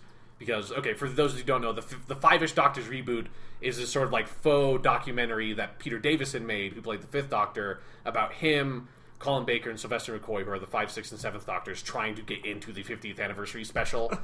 And it is so fucking funny, and Peter Davison wrote and directed it, and it is so well written and so well made. There are just some fucking unbelievable jokes in that if you are a big fan of their era, that it actually makes it kind of really depressing that they're not actually in the 50th anniversary, because it occurred to me while watching it that they never got to properly cross over in the movie or in the TV show. They've had audio drama stuff, but they're the 5th, 6th, and 7th Doctors would have such a great chemistry together as characters, and there's one moment in the Five-ish Doctors reboot where they totally flip into their Doctor characters. It's so good that's fuck, they should just, why are they not actually in the thing? But I don't know if there would really be room for that in the special. Who fucking cares? They should be in it, goddammit. Okay. But yeah, the Five-ish Doctors reboot, if you're a big fan of classic Doctor Who, and especially that era of Doctor Who, that is a must watch. If you just like Doctor Who, you should probably watch it too, because there's some really good stuff. And John Barrowman has a section in that is one of the best jokes too. So nice. So even if you're just a new Doctor Who fan and you know enough about John Barrowman to get the joke, it's a great fucking joke. So this begs the question: should Peter Davison write an episode of Doctor Who? Yeah, fucking yeah. I didn't realize he would be that good, but yes, if evidenced by this, yes, he totally fucking should. It's really well written. It's really fucking clever. Nice. Well, that's pretty cool, and I like that they did that, and a lot of people were really excited about it. I saw it on the 50th day, and I just didn't have time to get around to it, but people were really liking this online. It got a lot of traction, I saw, so that's good. All right, so time to talk about the 50th anniversary special? Yeah. All right, so Sean, Day of the Doctor, 50th anniversary special. You and I have exchanged about 5 words about it. Yeah, we sent texts to each other. I really don't know your feelings on this. Yeah. I actually know yours because I read your review on the website. So, okay. So if people want to see his review, you can read it on the website. I thought it was pretty good. Oh, thank you. So yeah, a lot of people probably know my thoughts. Yeah. What are your thoughts, Sean? My thoughts are really, really complex because I've watched it twice now. And I should say I also saw it in theaters when they did that. Yeah, I didn't get the opportunity to see it in the theaters. But so I've watched it twice at this point, and I liked it a lot more the second time I saw it because I kind of knew what to expect. But I guess my overall thoughts are, I think it is good. I think especially for most of it, it's really well written. It's really funny. David Tennant and Matt Smith are really, really great together. But there's the stuff they do for the overall mythology and certain decisions they make, especially near the end on how they handle that, I really dislike. They make one big sort of retcon. Just say it. Okay, we're just going full. Okay, going full spoiler. I thought we were going spoiler free for initially. No, let me say this is like any other Doctor Who discussion we do. It's just a normal episode discussion. All right, then fuck it. So full spoilers. Them effectively retconning the end of the Time War, I think was a terrible fucking decision. I really don't like that. I like that Gallifrey is in Doctor Who again, or potentially can be. I do like that, on its own. But how they get rid of the Time War, I hate. And I really, really hate that it's John Hurt and not Paul McGann. It should be Paul McGann. Like, John Hurt playing that character does not work for me at all. Okay. Like, That really sucked. Because he's not the Doctor. He's not. Like, I have no attachment to him, no attachment to his character, and him walking on screen and you expecting me to just accept him as the Doctor is too much. Like, he does not have enough time to develop. There's not enough given to that character, and I thought as, like, the War Doctor, it wasn't an interesting, like, compared to what that character could be, I didn't think it was a very interesting interpretation of what the War Doctor could be in the first place. So, yeah. But, again, I want to just say this now, that I think it is good. Like, I like it. I fucking watched it twice. If I didn't like it, I would not have watched it twice. And overall, I think it's good, and I think most people really like it. But the stuff I don't like about it is the stuff I'm going to be really angry and loud about. So, okay. So going forward, keep that in mind, that I'm going to sound a lot more negative on this thing than I actually Can I throw something at you right now? Sure. Just so you can say something happy. Okay. Did Tom Baker at least make you happy? Yes, that was the best part of the whole thing. Okay. Which is why And I know Peter Davison, Colin Baker, and Sylvester McCoy should have been in it, because that was the best part of the whole thing when Tom Baker comes on. I think it was the most touching moment in a lot of ways, and I think most fans would say that, and Yeah. I think it was intended to be. And Yeah. I saw this in theaters, in a theater, and it was full. It completely sold out. And it amazed me how much that moment hit with the people in that theater. A lot of whom I could tell they were just too young to have seen Classic Who. Mm-hmm. Like, there were a lot of, teenage boys and girls younger than me who were, about the age when I started watching Doctor Who. They were dressed as David Tennant and Matt Smith. They had their fezzes on. This was... And even them, I think, got the significance, even if they couldn't pinpoint who that was, because it was just such a well-written scene. Tom Baker's so fucking good. And one of the other things I loved about the Tom Baker moment is how Matt Smith plays it, because it's not in that moment. Matt Smith stops playing the 11th Doctor. Yeah, he's just Matt Smith. He's just Matt Smith in awe of this person, and it was the perfect bookend to what the 10th Doctor got to do, where David Tennant and Peter Davison in that short time crash. I went back and watched that after the 50th special. I showed it to Thomas. He'd never seen it, my brother. And it's the same thing. That whole mini episode is David Tennant playing David Tennant, writing a love letter to Peter Davison. Yeah. And I think it's so special, and I think more than anything else, just honoring the legacy of it by letting... It's like at the end of An Adventure in Space and Time, we didn't mention that beautiful moment where William Hartnell sees Matt Smith. Mm-hmm. That got me choked up in watching An Adventure in Space and Time. And this kind of did too, because I love that idea of Tom Baker, who has not come back to play the Doctor on screen since he left. Yeah. And he comes back for this moment. It's a great scene. There's lots of ambiguity to it. But it's a great bit of dialogue, and Matt Smith just kind of gets to say thank you in a certain way to the most important of Doctors in many ways. The guy who, everyone knows. Yeah, he's the guy who defined Doctor Who. Yeah, without a doubt. And really great moment, and I think it led well into the final moment of the episode, which I also like too, the Doctor's sort of dream and seeing all the Doctors there. Not a flawless effect, but it's not their fault. It was pretty cheap. Like, I appreciated the moment, but those cutouts of the other Doctors looked fucking terrible. Although they so were bad. They were not cutouts. Sure. Did you know? This is what's funny, though. This surprised me. There was a bonus feature making of after the movie in the theater. Yeah. And it showed they just got actors for all the Doctors and put them in wigs and stuff, and then they CGI'd the faces on, but they were actually that must be there. why it looks so fucking terrible, then. Because it looks so fucking terrible. Yeah, it doesn't look great, but it's a really bad effect. But anyway. That's fine, though. So let's back up. My overall thoughts on the episode. I realize I haven't said that yet. I really liked Day of the Doctor. I really loved it, in fact. And I wrote a lot about it in my review. I kind of mainly focused in the review on sort of the themes of the episode and the War Doctor stuff. Yeah. And I stand by what I said there, and I think my opinions have evolved in some ways where I like certain things even more. Like, one of the things, I don't remember if I mentioned it in the review or not, I thought there were some pacing issues the first time I watched it. Those were ironed out on my second viewing, especially because seeing it in a theater, this felt so completely paced like a Doctor Who movie to me, and it played so well on the big screen and in 3D. That kind of made me more aware of kind of what pace they were going for. This was much more of a clear, big 3-act structure than Doctor Who normally does, because TV shows are more like 5 or 6 acts in an episode. So that kind of got ironed out for me. I understand where you're coming from on the John Hurt character. Yeah. And you're not the only person who said that. Yeah. I liked the War Doctor a lot, and it was something that I was questioning while I was watching the episode the first time, and ultimately came out positive on, and I think I said that in the review. And the second time I saw it, I was really positive on it. And I think maybe it's because I had already seen the John Hurt performance the first time. I did find it to be an interesting interpretation of the Doctor. I thought it was a fun idea to have a new Doctor for the 50th anniversary, and I thought John Hurt, for me, was really, really good. And I thought he was good enough to project, to me, a very interesting lived-in version of the Doctor.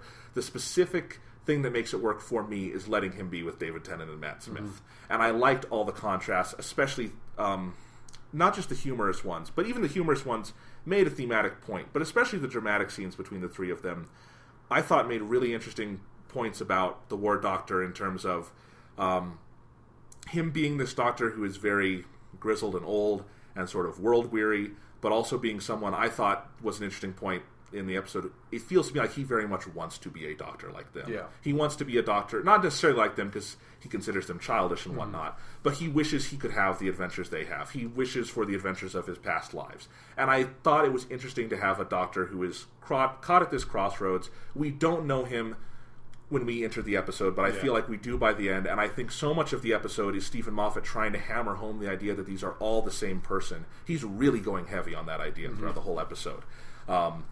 And, he's not necessarily emphasizing the separations between them as much as this is one person along multiple points in the time stream. This is the one we haven't known before. This is why he was hurting. This is why he was John hurting. Yes, this is how his moment plays out. I really liked all that. I think John Hurt hit it out of the park, and I think his specific chemistry with David Tennant and Matt Smith sold it for me. And I think one of the interesting things structurally about the episode is I like how Stephen Moffat took actually a very sort of laid-back, measured approach to it, where really until you get through the stuff with the Zygons, this is a really just kind of an existential conversation the War Doctor is having with himself, or with the Rose Tyler projection, which we can talk about in a minute.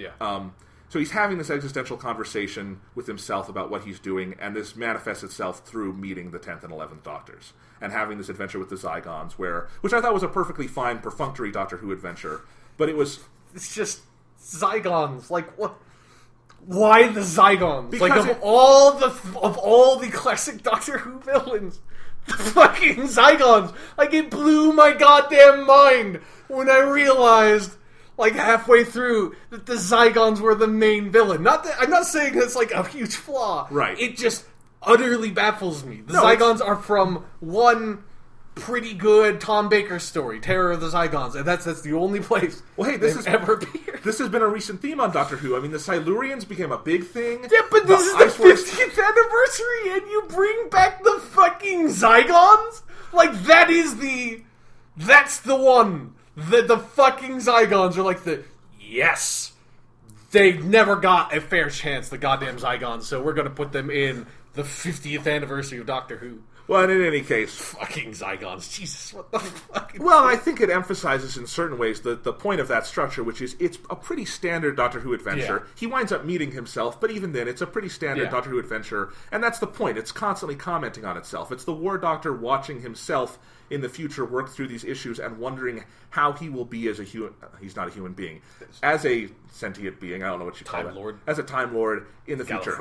How he will be as a person, what's going to happen to his soul. There's a bunch of really great conversations between them about that. I really like that, and I did like how it resolved a lot. I think retconning the Time War is interesting for one, I thought it was dramatically well handled here, and two, I think it's an interesting thing to do going forward. Yeah, I think like I said, I think it's an interesting direction for the future in the sense of I like having Gallifrey possibly like a new goal, I guess, and Gallifrey's potential re-entrance into this franchise, but retroactively, I think it's a terrible choice for like going back to like what the 9th and 10th Doctors were, like having that be, oh, they forgot that they didn't actually kill everybody. That's super weak. That is like One More Day Spider-Man bullshit retcon to me of just like that. Does not work for me at all. I hate that. It's not my favorite thought going in with the episode. It's something that I've been trying to figure out my exact feelings on it since it aired. And for me, it works. I think it's so well done as an episode. I think it's so well written and so well directed, and I think the specific thematic ideas it contains are so well handled that in the moment it doesn't bother me. The more I think about it, it bothers me and it doesn't bother me. The emotions that Doctor is experiencing are still real, and that material in those episodes... It felt like such a massive cop-out to me of just like, oh, you were going to actually not do the thing, but since that doesn't actually work, we're going to say that, oh, he forgot, so it still works. Like, that's such bullshit. That's so weak of an explanation that saps all the strength out of those characterizations, because we know. It's like, well, whatever. I don't, but I see, and you and I have always had this disagreement on media and stuff. New information does not color my... I can still go back and watch... Because it's a long-running timeline, that if you understand what happens in the future, you have a new context for what you're watching now. So it's like, I can't ignore this information that I have now. I can't ignore what this Doctor is going through, from my perspective, is nothing. It's bullshit, because you just don't know what's actually happened, but I do. It puts me as the audience member in a completely different place than where I was when I watched it before. Like, in an utterly different place from my perspective. The character's in the same place, but the way I'm looking at him is utterly different because of the knowledge I have now gained that he does not have. Okay. And it's something that you can't... It's what a retcon does that I hate. That it's like you are sapping what this thing originally was, and retcon can work well if it adds, like, more interesting layers of depth of, like, what is, like, kind of really going on that doesn't take away from what you thought was going on before. But this just completely reverses what you thought was happened before. Now it's just, no, he didn't actually do any of that. He just thinks he did all of that. Like, it's completely different. It is different. It's a different context to see that. Although... I think you're downplaying what him thinking he did that means. But yeah, no, like, for him, that still sucks for him. Like, for him, it hasn't changed. But for me, that just seems stupid. It's just like, you just forgot that you didn't do it. Like, that saps all the strength out of, you fucking did it. Like, he no longer actually has any guilt. He just perceives that he has guilt. Like, that's a worlds apart as far as I'm concerned. You know? I think that's such a comic booky thing to do in the worst way possible, to retcon it like that. I really hate that part of the episode. Okay. I mean, how did you think, just because this is important too, how did you think it was handled from a dramatic standpoint? That's the moment where they do a lot of callbacks to other Doctors. Mm-hmm. They have that great moment where the 12th comes in for a second, and that got a full round of, like, stand-up applause in the theater, and we could not hear the next couple lines. Yeah, like, I really liked the little Peter Capaldi cameo, but I've never liked stock footage Doctor cameos in that way. Okay. That, like if you go back and watch the 5 Doctors, and the excuse for the 4th Doctor not being in there is they use stock footage from Shada and just have a lazy special effect encompass Tom Baker, and that's it, and he can't be in there. Like, yeah, that moment didn't do anything for me of, like, we've got all these, like, you know, people doing impressions of these Doctors saying these other lines, and then we've also got stock footage from their episodes up on these screens. I don't think it necessarily did anything for me on the level of, oh, I'm seeing old Doctors I haven't seen in a while. I just thought it was a good action climax. At the time, it's like, it was just one of those, it's like, that doesn't make any sense, and it's kind of like a Stephen Moffat climax of, like, that doesn't... I don't understand what is, like, literally occurring right now. Of, like, no, that doesn't work. But okay, whatever. That's kind of like, yeah. But the Peter Capaldi one was cool, because I wasn't expecting to see that. But people fucking loved that. Yeah. That was pretty great. But, so I've kind of said my piece on it, and what I thought about different things. I mean... What are some different elements we can touch on? I mean, I wanted to ask you about this earlier. Having Billie Piper play... She was not playing Rose at all. Yeah, she was playing the moment. And I actually thought Billie Piper was really good in the episode. Me too. It was not expected, though. It was a little different. Yeah. Well, I liked that a lot more than having her come back as Rose Tyler. I agree. And, like, although there were too many Bad Wolf references, because that Bad Wolf stuff is super fucking dumb. But it's also something you kind of have to do. Maybe. I'm just saying... No, you don't. Like... From my perspective, what you have to do is you have to have Peter Davison, you have to have Colin Baker, you have to have Sylvester McCoy, and you have to have Paul McGann, and they had Tom Baker, but you have to have Tom Baker. You have to have all those motherfuckers in it. Like, from my perspective, that's what you have to do to own up to the talking about. I wasn't saying Bad Wolf is the key for the 50th anniversary. I was saying if you bring her back, that's a reference you kind of have to make. But I'm saying if you're having a 50th anniversary, from my perspective, like all that other stuff, that's other stuff that you have to have. You don't need to have Bad Wolf. But I wasn't saying that that's key to the 50th anniversary. Yeah. I just said if you have Billie Piper's body on No, screen... but you don't... No, I'm saying you don't if you have Billie Piper's. Like, that is not so important that you have to do that. That's what I'm saying. That's not... Like, the Bad Wolf stuff, holistically, is so dumb, you don't need to call any attention to it whatsoever. Okay. You don't need to make that reference. That's fine. Good Other than the reference, what did you think of her being in the episode? Yeah, I thought she was good. I thought, like I said, I think it was a better use of her than trying to have her come back as Rose Tyler. I agree, and I think the weird part of it, though, was clearly you bring Billie Piper back because she's famous for being a Doctor Who companion, and she doesn't share a second of screen time with David Tennant. That was a little... Like, in the story, that didn't bother me at all. It was just like, you technically could have had any actress from the history of Doctor Who play that part. Yeah, but nobody knows any of the other... Like, I No, would it's fine. rather have someone else. But, yeah, like... And I don't... Like, there... Because it didn't even occur to me until after the 50th anniversary happened, and then I was going online and reading other people's opinions, that there were a lot of people that were like, why didn't David Tennant and Rose, like, have a line together? And it's like, all right, they didn't. I don't care. No, I don't care either. And, you know, I wanted to see David Tennant and Matt Smith, and we got plenty of that, and it was great. So. They never kissed, though. I was disappointed. All right, well, let's talk about that. The 10th and 11th Doctors, what did you think of them together? I thought they were good. Like, that was my favorite part of the episode. Okay, the Tom Baker thing was my favorite part of the episode. Other than that, David Tennant and Matt Smith, I thought they were really great together. And I really liked the specific stuff Stephen Moffat did with the 10th Doctor. Yeah. Like, the stuff with him and the Queen of England was hilarious. Yeah. And that whole segment was fucking great. That was the right amount of 10th Doctor romanticism. Yeah. Where he doesn't want to marry the Queen. Yeah. That's not his goal. He's trying to save England. He's got the machine that goes ding. Yeah. Which was great. But all that stuff with the Queen Elizabeth and him, that was some funny stuff. Yeah. And I like that we got this context of we see him in his own adventure before they all come together. Mm-hmm. That was nice.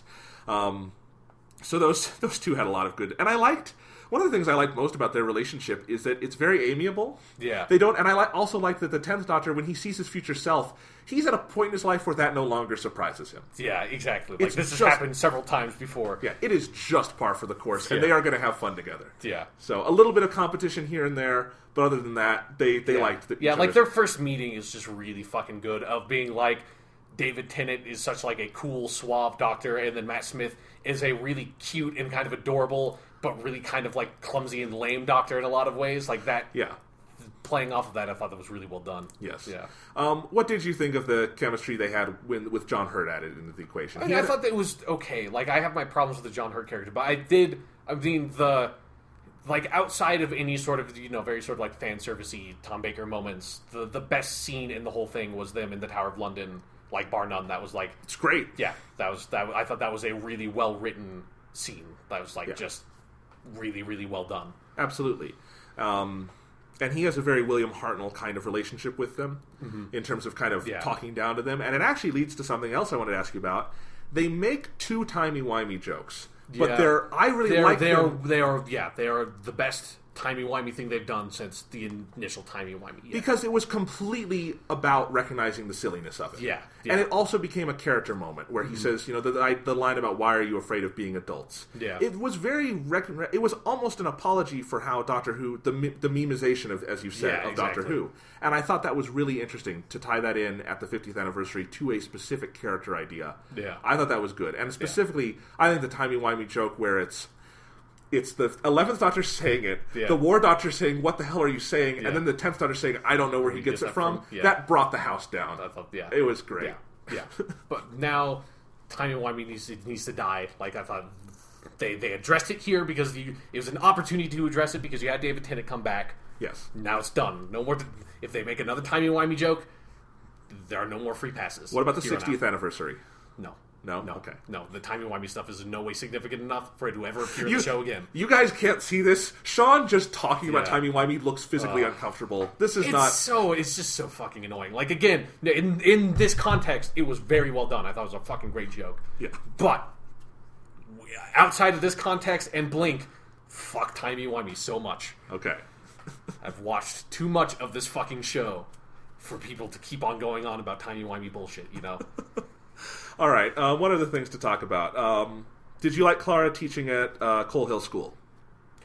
Yeah, but when did she become a teacher is my question. I think a significant amount of time has passed since Name of the Doctor. Sure. That's what I got. Sure, but she was a nanny. I think that's a natural next step. Sure, but I don't know. Like, I just thought it was like, I mean, it's a nice reference. This is like the fourth time we've been back to Coal Hill School now. But yeah, like, sure, it's the 50th anniversary. You have the 76 Totters Lane sign. Okay, yeah, that's something that I liked that they had the original theme song at the top. Yeah, that was cool. I was sad they did not in the 3D screening. There were no 3D effects with that. They didn't that's like a huge missed opportunity, not having like the waves, time vortex waves come out. I think maybe the Doctor Who title card kind of came out a little bit, but like, the waves should have been doing something. That was a little disappointing. But no, so we got Clara there. I actually liked. I thought they did some. Like, Clara is not a huge part of this, but I thought her moments were well played. Yeah, she served the companion role admirably. Yeah, and it was fun to see her with the 10th Doctor. That was good. She had a really good moment too with the War Doctor. I really like that scene after they resolved the stuff with the Zygons, which I also thought was a clever way to do that, where they don't remember which species they are and they negotiate. I thought that was a fun idea. But how long is that going to last for? That doesn't seem like a lengthy solution to peace negotiations, because once everyone remembers what they are again, the Zygons are just going to try to take over the planet again, because that's what Zygons do. That's what they tried to do before. Well, maybe they've had a change of heart now. I wonder if the Zygons still have the Loch Ness Monster, because that's what happened before. What? That is the second of the three explanations of the Loch Ness Monster in Doctor Who, is that the Zygons created a mechanical Loch Ness Monster that they used to attack oil rigs. That was the plot of Terror of the Zygons. But I'm pretty sure the Loch Ness Monster is still around after the end of that episode. So I think this needs to be Peter Capaldi's first episode. He goes and cleans up after the Loch Ness Monster. Yeah. Yes. So, okay. But no, I think that scene where the War Doctor is kind of readying himself to go back to his time and he's talking to Clara was a very good scene. Overall, we had... There were a nice number of references where I didn't feel like the episode was too heavy on them, but I thought it was always acknowledging the history of Doctor Who in a nice fashion. I liked having Kate Lethbridge Stewart there and having the Doctor. It's just like a couple lines between them, but very clearly they make it clear. 11th Doctor, he is the man who dealt with her father. It's just he's got a different face now. Yeah.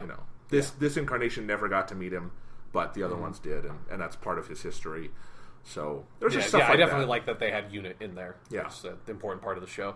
I'll admit I'm not over the moon about them turning Unit into a commentary on surveilling of people and whatnot. It felt I thought the whole Black Archive thing was really dumb and made no sense about we memory wipe everyone that comes here, and here's this poor old man was terrible. That is who a has been here his entire life, but just thinks it's the first day he's worked at his job the entire time. You have succumbed this man to this horrible fucking fate. What did he do to deserve this? I thought it was what? This is... I can see, how that's kind of a funny idea, but in execution, it seems horrific. It does to me, too, and honestly, it was a problem, because I think... It was just what the fuck? I think this is something New Who has done a lot, where obviously the Doctor and Unit have always had a somewhat contentious relationship. Yeah. But I do wish Unit... you could like. And in Modern Who, you can never like Unit. You are supposed to dislike them. They are they're supposed to be big government and stuff. And I wish there was a little more fun with Unit. And I think I actually like the Kate Lethbridge Stewart character. Yeah, I think she's really good. Yeah, and I think there's potential there. And maybe they can rehabilitate Unit after this. It was not a big issue with me in this episode by any means, but something to note. What else we got to ask about? We talked about Rose. We talked about the Doctors meeting each other.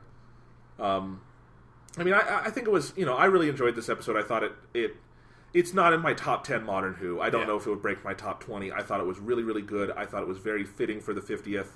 I thought it felt really, really satisfying. And I don't know what expectations I had going in beyond excitement. So I don't know if I can say this exceeded them or anything, but I really enjoyed watching it. It made me feel really happy to be a Doctor Who fan.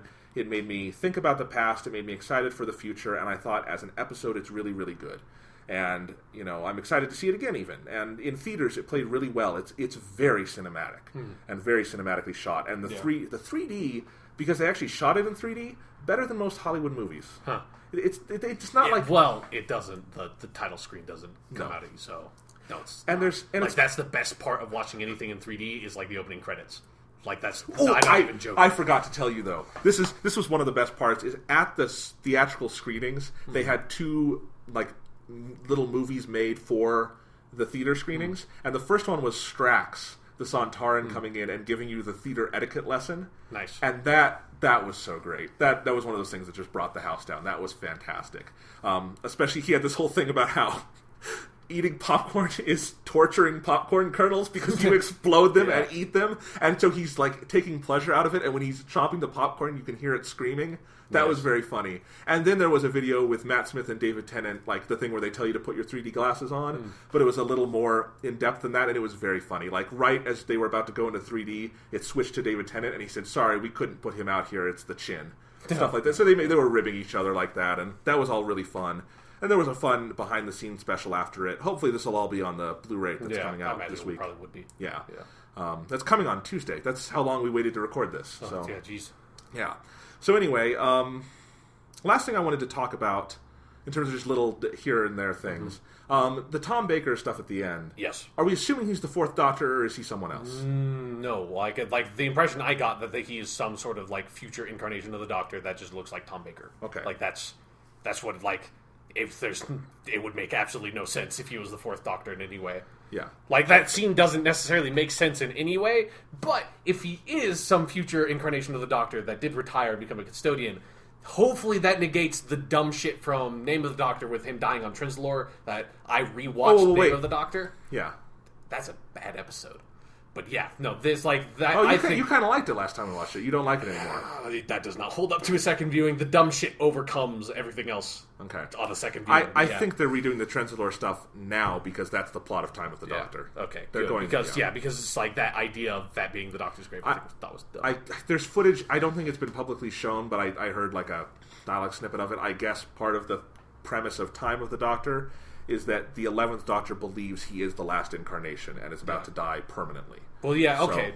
We'll talk about that later. But and he would have. Stephen Moffat has talked about that. Well, I disagree with what's Stephen Moffat's assessment of the Doctor's regenerations. But regardless, yes, we're talking about the Tom Baker stuff. So I kind of liked that it was ambiguous. We don't really know who he is. Yeah, that it's like, because it doesn't need to be anything. Like, you don't need to take that scene very literally in any way. Like, it is so...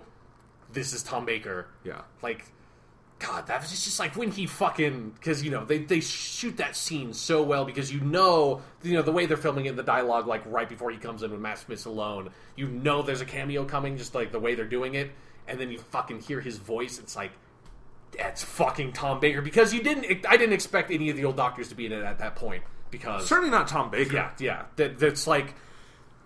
And then he's, like, there for, like, a good, full, like, scene. Like, it's not just a tiny cameo. Like, he is properly there. That was easily my favorite part of the whole thing. Like, well, and it was really, really good and touching. And the other thing I want to say is we already talked about how good Matt Smith and David Tennant were together, and David Tennant was great on his own too. But I feel like I should give special regard to how good Matt Smith was in this, because I think he has to sell even more than the others in a certain sense, because they play again with the idea that he is the oldest Doctor. Yeah. And he is. That's something you don't always think about, that he looks physically younger, but obviously he's been around longer than all of them. When he's next to the 10th Doctor, he's technically the wiser one. He's been around longer. He knows more. Well, just because he's been around longer doesn't make him the wiser one. Like, let's not be crazy. Okay. Patrick Troughton is the wisest of them all. Okay. But it's just, I think that's an interesting idea, and I think, especially when the episode sort of refocuses on the 11th Doctor, around the time they decide they're going to retcon the series. Yeah. That's when it kind of has to refocus on Matt Smith, and I think he does a really, really good job. Yeah, I think he does a good job of, like, because he has to be the Doctor that carries the episode because he's the current Doctor. And I think, and honestly, I was really brought to peace with the idea of this being his second to last episode by the end of it, because I think he was so good. This felt like such a great high note for his run to be coming to an end on. And I think he gave it his all to such a degree, and this was such a special episode that you can really tell how probably it was filming this that convinced him it's time to go, because this is a special event, and whether you love the episode or not, it's kind of like, how are you going to top this in a fourth series or something? And I think you definitely get that sense when he's out there standing with all the other Doctors. And I'm excited to see his last episode, but this was a nice catharsis for me, like kind of realizing this is his second to last episode, but man, he's going out on top. Yeah. So. What else do you want to talk about from this episode? I mean, I think we did not talk about the War Doctor enough, because that is a huge... I mean, I gave my opinion, you gave your opinion, we have not argued about it. Okay, yeah. So, one thing I think is really fucking dumb about the War Doctor is that he is supposed to be the Doctor from the Time War. Like, he is supposed to be the one who is okay with doing some real bad shit in a real bad way, because that's the only thing to do. And he kind of seems like a big pansy to me. Like, especially if you compare him to the Seventh Doctor, like, the shit the Seventh Doctor did, he fucking blew up planets. He killed all of the Cybermen. He blew up the homeworld of the Daleks. He killed gods, like literally Egyptian gods. He killed them in the greatest show of the galaxy. So, and I agree. The Seventh Doctor is a raging motherfucking badass. And then seeing John Hurt's Doctor, doesn't do anything. That was one of my problems with him being the War Doctor, is you saw nothing. I was never convinced that he was... I was convinced that he was really affected by the war, obviously. He played that part really well. But never was convinced that he was, this huge part of it. You shot no more into a wall. Big deal. The Seventh Doctor would have killed everybody on that fucking planet by the time you finished the end, motherfucker. No questions asked. It's this needs to be done. And there'll be no more fighting here. That's something that popped up for me thinking about it. And I think there are definite implications in the episode. They're small, but they're there, that he has done horrible stuff during this war. Kind of. But you don't really know what. It's kept unspecific. But yeah, I mean, you make a good point, obviously, with the Seventh Doctor. It's something where he is not as extreme as one of his most extreme incarnation. Yeah, but he's supposed to be right. You can't even call yourself the Doctor because of what you've done. It's you've done nothing! But I think that's also interestingly part of the episode, is that... It's about this idea of the retcon, obviously, but the 10th and 11th Doctors judge him and are afraid of him before they realize, and this is part of the kind of existential themes, he hasn't become that pariah Doctor yet, because he hasn't done the thing that's going to define him. Yeah. He hasn't done it yet, and obviously that has to happen for him to be as terrible as he supposedly is. Yeah, but although also, theoretically, when he does the thing he was supposed to do that's so terrible, he wouldn't even be him anymore, because he would have regenerated into the 9th Doctor, or the 10th Doctor, or however we do this now. We're just calling them 9, 10, 11. Can we, though? Can we? Sure. If he counts, if this all counts now, how does it fucking... It's hard, Jonathan. I know it's this hard. This is hard for me. I have a hard drive with files, with labels. And what do I do now, Jonathan? What do I do? Well, where does he go? Where does this go? Well, he doesn't have any episodes of his own. This is an 11th Doctor episode. But You're okay. It's all fucked. Stephen Moffat fucked it all up. It was so perfect. We had 1, 2, 3, 4, 5, 6, 7, 8, 9, 10, 11, and we were going on perfectly fine to number 12, and then Stephen Moffat's no, wait, we forgot one. John Hurt, he's between 8 and 9. But guess what? There's nothing between 8 and 9. Is he Dr. 8.5? That doesn't fucking make sense. That is what I've been calling him. It's so annoying. It is annoying, and in conversation I've been calling him the 8.5th Doctor. That's not a solution. No, it's not. It's not. It's the best thing to call him is just the War Doctor, but it's not perfect. I understand this. It's something I can get past because I like the episode and I like the character. And honestly, at the end of the day, the 11th Doctor is the 11th Doctor because that's what we call him and that's the name we assign him, and that he has fulfilled because we know that character. Sure. If we call him the 12th Doctor, but because now, I mean, clearly, as you said, the Time of the Doctor is going to deal with the 12 regeneration limit. Yes. And that's confirmed. That's the plot. So, because how Stephen Moffat reckons it now is that the War Doctor counts as a regeneration, which would make the 11th Doctor the 12th Doctor, and then the thing from the end of the season 4 with the human doctor bullshit, that apparently counts as a full regeneration, which... he did go into regeneration and a full body came out. Sure. I wouldn't count it. That's a dumb moment in Doctor Who no matter what. Yeah, at least we're turning it into something. No!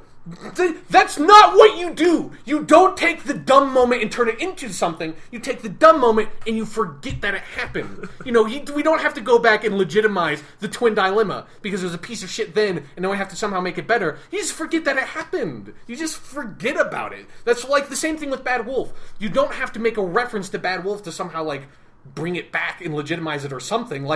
You can just forget about it because it was dumb then. It's always going to be dumb. So leave it behind. The fucking character isn't even Rose Tyler. Forget the goddamn Bad Wolf shit. All right, move on. Well, I forgot what I was moving on to. You were talking about the regenerations, the 12 regenerations. Right. So yeah. So that would. So with that would make Matt Smith the 12th Doctor, but he would have already used up all 12 regenerations, making him like almost the 13th Doctor in a weird way.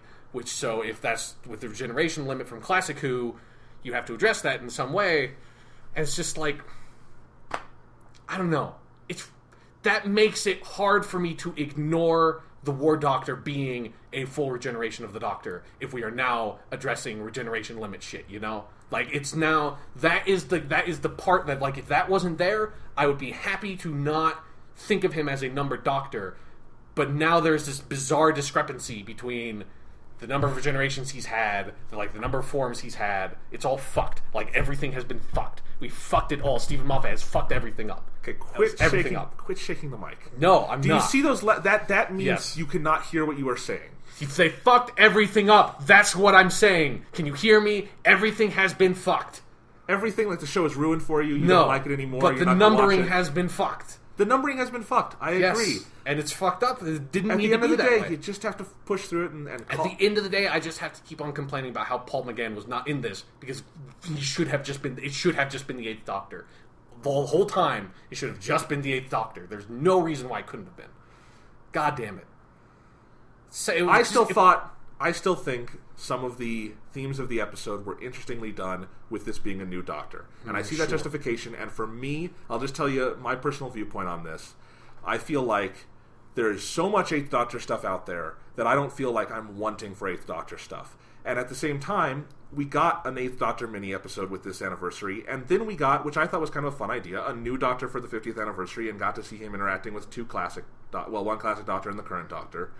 And to me, two new Doctors. Like, okay. Two new Who Doctors. I wouldn't call David Tennant a classic Doctor. I just mean he's not the Doctor anymore. I guess that's what I meant.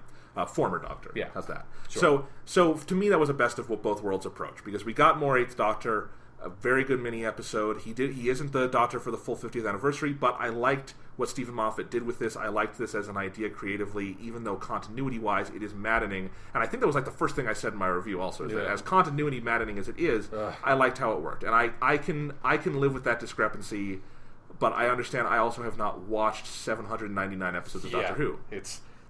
And that is one of like the biggest problems for me, is that I have seen so much of this fucking show that it's like asking me to buy this character as the Doctor is so hard for me to do with so little to go off of, especially when it's like in the back of my head, it's like I can't stop seeing this, like it could just be Paul McGann, like, and for me personally it would have been way better, because it's like he's the Doctor, like I understand him as the Doctor. You could have developed him as the Doctor, like as being in the Time War. I think all that could have worked so well, and I don't even think creatively the idea of like this forgotten regeneration or this like new Doctor to introduce in the 50th anniversary, I don't like that. Like, just like intellectually speaking, I don't like that. I don't think it can be done well, and I don't think that aspect of this episode was done well, because it's just not, at least for me. Like, I think if you're someone that like doesn't have an immense attachment to every single one of the Doctors so far, it's not going to be as big a deal. But for me, obviously, it's something very hard to get past. And I'll tell you, Sean, end of the day, I agree with you. I would have rather had this be Paul McGann, especially because now that I'm listening to audio dramas, he's so fucking good.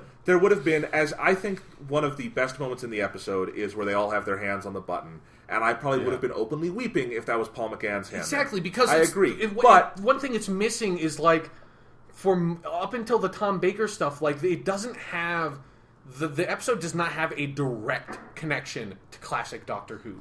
And, you know, it's like, even though it's kind of the same show, you know, it's the same continuity and stuff, there's a big difference between classic Doctor Who and new Doctor Who. And Paul McGann, sure, he kind of is he's already in a weird in-between state, but I felt like if he had just been in the episode, you could have fulfilled that in-between state. Although, he could have, he already is the bridge between classic Doctor Who and new Who, and it's like, I think if he had been there, it would have had this sort of classic Doctor Who-ish presence there, you know?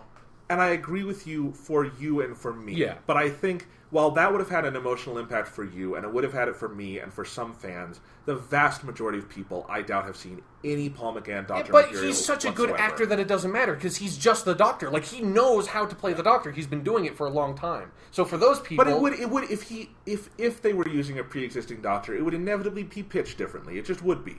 Yeah, but it doesn't need to be pitched that differently. Like, it could have been the same basic... I mean, hopefully I wouldn't like the Time War retcon stuff, but obviously, like, the basic idea of the War Doctor without the, like, he's a forgotten regeneration, that could have totally worked, you know? Like, the Doctor's never referred to himself as being, like, the 11th or the 10th. You could have still pretended that he was, like, a forgotten regeneration, and then he becomes the Doctor by the end of this. Which is another reason why it's hard to ignore the War Doctor as a full regeneration of the Doctor, is because he's redeemed by the end of the episode. He is, that yes. that the episode itself is like, you were the Doctor when, like, we needed the Doctor the most, or whatever David Tennant says, you know? Like, it's so... Even that own conceit that Stephen Moffat came up with to justify why he's not the Doctor falls apart in the episode. So, it's... God... Did you at least like we did get that missing regeneration? Well, yeah, sure. Like that's they didn't. Sadly, they did not have Christopher Eccleston there, but you know it was as good as they could have done. Without it. We've got we've already had some sort of bungled regenerations in the past. This one's not as egregious as the 6th to 7th Doctor's regeneration as far as that stuff goes. I think it's a good scene still. Too. Yeah, it's a good scene. What was the other thing? I do wanted to ask. Does it seem to you like Christopher Eccleston was intended to be in this episode? Maybe. There is a line, it's in the Tower of London scene, where it's specifically the indignation the 10th Doctor has about the 11th forgetting the number of kids. That is a 9th Doctor line. Completely to me. Sure. And I think it works completely with the 10th Doctor, but it was just something that struck me on both viewings as I could hear that even more out of Christopher Eccleston. Yeah, sure. Like, I thought it was totally appropriate for the 10th Doctor. Like, it didn't feel like it was totally appropriate. Like, when I saw it, it did not occur to me that, like, that would have been a line that specifically the 9th Doctor would have had. And it's completely appropriate. This is not a complaint. It's just something where we know Stephen Moffat tried to get him in it. Yeah. And I just thought... And there's no... I don't even think the episode is weaker for him not being in it. They do a really good job with just 10 and 11. Yeah, because having 9 in there could have made it pretty crowded. Like, because that's actually has been... The multi-Doctor episodes tend to focus on 2 Doctors at once anyways. And so it's fine. It was just something where I kind of thought about that level of raw anger and emotion over it, and the level of immediacy to it feels a little like a 9th Doctor line. Mm-hmm. But and other than that, there were a couple other scenes where I thought just thematically it almost felt like they wanted him because he is the immediate aftermath of the War Doctor. Yeah. But, you know, it's not a problem in any way. It was just something I kind of noticed. Yeah. It's a little too bad Christopher Eccleston is a grump and won't do any more Doctor Who. But sure, I wouldn't call him a grump. Like, whatever. He doesn't... It's his work. Like, if he doesn't want to come back to the show, he doesn't have to come back to the show. No, it's fine. Totally respect him for it. So he was too busy being Malekith. Yeah.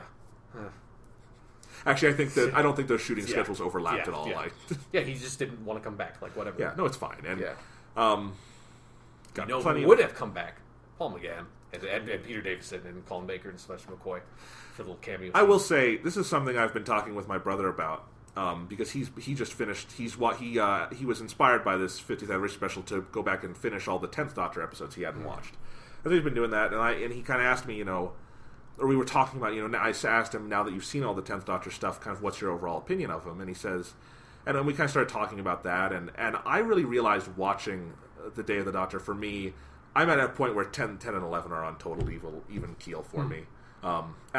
And I think I do have to, obviously if you're doing qualitatively, the 11th Doctor has had a much stronger run in terms of companions and consistency and some of that stuff. Although, Series 7 is inconsistent. Yeah. But, it's not... the 10th Doctor had, to me, an even weirder run. Sure. Well, I wouldn't say weirder. Like, nothing tops the... We have Amy and Rory for the first half of this series, and then halfway through, we have a new companion, a new TARDIS console, and a new opening credits scene halfway through this series. That is one of the weirdest things the show has ever done in terms of season structure. Like, that's fucking crazy. Agree. But either way, it's just, I think Matt Smith has had a more qualitatively strong run. Even the visuals and stuff on the show are much better now. But overall, when I just take them as Doctors, and watching them together in this episode, and the joy I felt seeing them together... really, if I'm being honest, with my personal experience of Doctor Who, they're my favorites just from what I've seen and from the affection I have for them and the nostalgia that, David Tennant and Christopher Eccleston collectively drew me into this show. Yeah. And that was something I kind of realized watching this. How much affection I do have for the 10th Doctor, even though I say the 11th is my favorite and some of that stuff. Mm-hmm. Really love them. Yeah, like this episode reminded me how much affection I have for Tom Baker. It was just like he came on screen. I immediately just like that day, and then like in the week since, I've just rewatched a bunch of 4th Doctor stuff. Nice. And man, his fucking... The run with him, and then Philip Hinchcliffe as the producer, and then Robert Holmes as the primary script editor, that is easily the best the show has been. Like, it's a straight run. It is so fucking good. Like, every single... What seasons are that for him? It's basically like his first, I think, 3 seasons. Okay. It's really really fucking. I want to watch this stuff, and I actually acquired some Third Doctor stuff over Thanksgiving that I'm excited to watch because I also am a big John Pertwee fan. So yeah. But anyway, anything else to say on Day of the Doctor? You want to reiterate that you liked this? Yes, I like this, but okay, there's I want to go back to the stuff to the moment and them deciding to retcon because I already talked about how I don't like that in terms of how it retroactively affects the characterization of the 9th and 10th Doctor in I think a bad comic booky way. But I just don't like that decision full stop. I think it's kind of disingenuous, and I don't think it's germane to what Doctor Who is, at least to me. That you go and you take what had been already established as this thing that the Doctor did that he did not want to do, but recognized it was something that he ultimately had to do no matter what to stop that war. And then it feels really almost sort of childish to then take that decision and be we're going to reverse that. But if he has a better solution now than he had at the time. But I don't, you can, because sure, he comes up with that and stuff, I recognize that, but I don't think that's, Doctor Who is a show that, while, it's kind of a children's show, I mean, it's more of a family show, and it has this spirit of, there's always a better solution, and we try to find, the best way to do stuff. The thing about Doctor Who is that, I've always found Doctor Who to be a really mature and adult show in the sense of, they recognize that the Doctor is not a dude who can save everyone. He almost never saves everyone. Usually, lots of people die, and he tries to save people, and he can't succeed. And lots of times, he has to make very hard decisions, and lots of times, he makes the wrong choice. And that's something I've always really liked about the show, is that he's not perfect, that he never... That for me, I don't think the Doctor would ever be able to, fully save Gallifrey. I think, that was one of the things I thought that was really smart about the Time War, is that it felt like something kind of extreme, but totally natural. That, the way they pitched it completely felt like something the Doctor would do, given that, he has to do it, that, he has to stop this war. And sure, you can go back and try to come up with some, he doesn't have to do it because the other Doctors can be here now, even though that's always been a very, thing that you have to, that's a big deal, having other Doctors here, and, just having, the moment kind of maybe does it, whatever. They don't fully justify the explanation in the first place, but even trying to have that explanation, I think, is disingenuous, and you shouldn't... It feels childish to me, that it's the show has always been so mature about understanding when you have to make hard choices, understanding that people die, that people leave, that things are sad, and that nobody can always make the right choice, that nobody can always make the perfect choice, that you can try your hardest, but sometimes you will fail, and that the Doctor is so immensely flawed as a character in that way is one of the things I love about the show and the character, and I felt like this decision does not hold up to that characterization to me. But in this, whether you like it or not, in the specific context of this episode and the story they built in this episode, he has the opportunity to save Gallifrey. Yeah, but I'm saying like that. But from a broader sort of thematic point of view, I think that's weak. I think that's a bad excuse, and I don't think it's something you should be trying to do in the first place. I thought what they had built it up as already was so strong that then trying to flip on it like that is a bad idea, and thematically, like I said, it feels childish. It feels like a platitude. It feels like this is not realistic. This is not reasonable to me. It's like the Time War was something that was you cannot change. This is a decision that he had to make under the most severe circumstances, and you cannot change it. It cannot be changed. He wiped out his own species because he thought that was the only way for the universe to be saved. I felt like a stronger way for the direction of the episode to go would be for the War Doctor to see the 10th and 11th Doctors, and that is what reaffirms his choice of that, I do have to do this because I can see... Well, that's the direction it's going in. And that's why it should have just kept on going that way, because he can see that ultimately, even though it's a hard choice, in the circumstances, it is the right choice to make because life can go on, because you can see that the 10th and 11th Doctors pay penance for it, that they still go around the galaxy trying to help, and that by making this action, the Doctor doesn't become evil, that it just gives him something harder to strive for, to make up for, I thought that was a much stronger thematic thrust that was much more germane to not just new Doctor Who, but Doctor Who as a whole, that I thought was just something that was so strong about the Time War that I liked so much about the reboot series that it's the thing about this episode that I really, really dislike. That is like a small, unique thing about the conclusion that does not color most of the episode. So on my second viewing, I really enjoyed watching it because like I could kind of put that retcon stuff in the back of my mind. But as a whole, I think is a really bad choice. Like really, really bad. So yeah. Does this ruin New Doctor Who for you? No. Okay. It's a poor choice. You know, it's not One More Day with Spider-Man for me. But it is in that realm, like it is in eyesight of something that bad. You know, it's a really flawed choice as far as I'm concerned. And I understand everything you're saying. Yeah, I do, and I don't feel that way personally about it. But I mean, I see where you're coming from. Yeah, and I think it's a complex thing, and it definitely should be discussed. Yeah, it is a big choice for the series, and I think for me, you know, if they do good stuff with this from now on, it's something I can live with. Yeah, as long as like they go like, I just hope they mostly kind of ignore it. Like if you just keep on going forward and you have established a new status quo that I do find interesting. Like I've said before, I like the idea of Gallifrey potentially re-entering the series. I think that's a cool choice. So as long as you forget about how that came about, that's fine. But if they keep on making reference to it, that will be a problem going forward.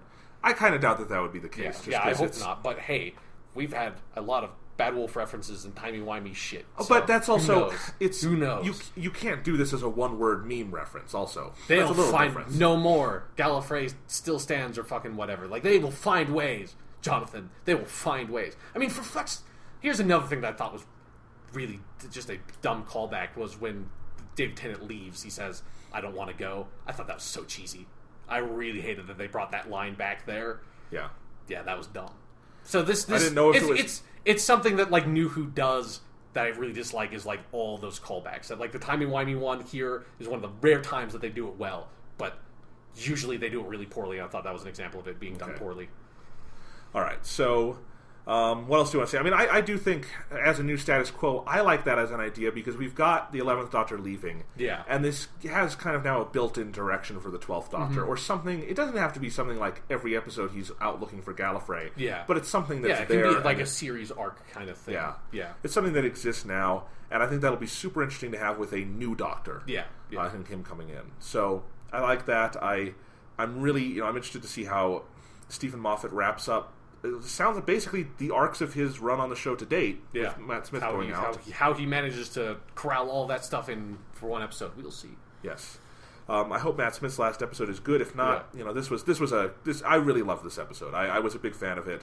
I see where you're coming from, but as like I said, like I think it's mostly a good episode. And like the second time I watched it, I really enjoyed it because for most of it, I think it's really well written, really well acted. It's just like those bigger decisions are bad, but only when I look at them from like a broader perspective when I think back on the series, Well, and I think I can agree with that. Like I can say, I think for this episode, I think this is a fantastic episode. I think pretty much every moment sells for me. I really, really like it. I think it all lands, and I think it's done very, very well. And I think thematically, it's really interesting. Some of those things are absolutely problematic when you look at it in a bigger view. And I've said that already with the War Doctor and some of that stuff.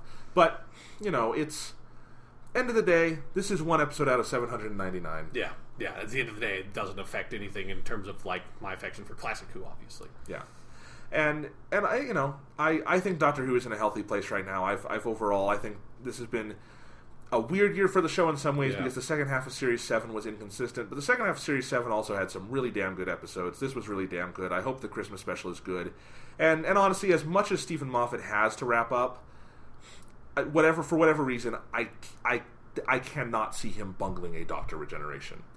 Because I think there's just the stuff he does well, particularly in regards to some of the big stuff, and especially with how well he did Matt Smith's introduction and stuff. I feel like this is something he can do well. I feel like some of his own arcs within series. With a lot of like the more recent episodes, he's been kind of on a not so hot streak. Like I said, like when I rewatched Name of the Doctor, that is a dumb episode. That is a very dumb episode of Doctor Who. And I disagree. I like it. I don't love it, but and I agree. I don't think where they get high off of candles and commute across space and time. I don't think he's written a great Doctor Who episode. I think this might count for me. I think this was a return to form for him. Other than that, I think you have to go back to Series 6, and there's some really good stuff from him there.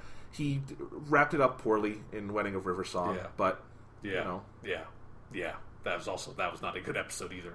So yeah, like I don't necessarily think it's going to. I don't expect it to be a terrible episode, but I don't know what to expect from Time of the Doctor, like qualitatively speaking.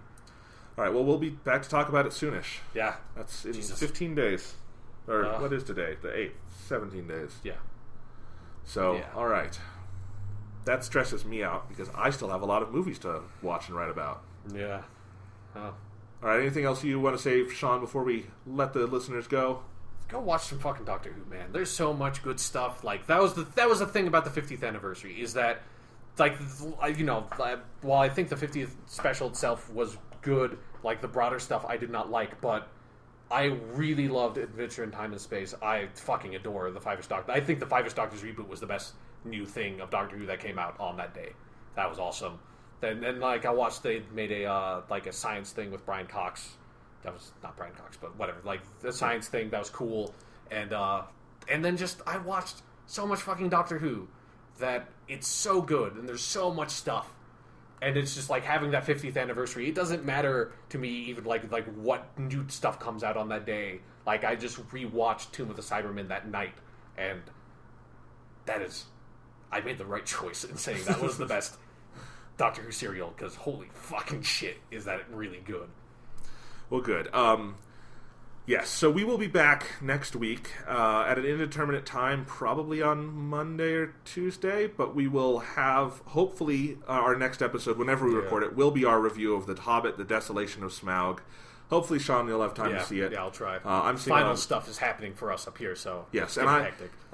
I'm seeing The Hobbit tomorrow, basically. By the time this podcast comes out, my review will be in hours of posting. Monday, December 9th, that evening, my review will be out. You can read it. It'll be spoiler-free. We will talk about it in spoilery terms here. I'm really looking forward to it. So that's that. And end of the year, we've got more Doctor Who. We've got end of the year retrospective stuff to talk about. Jeez. Still busy times here. Yep. So, Doctor Who!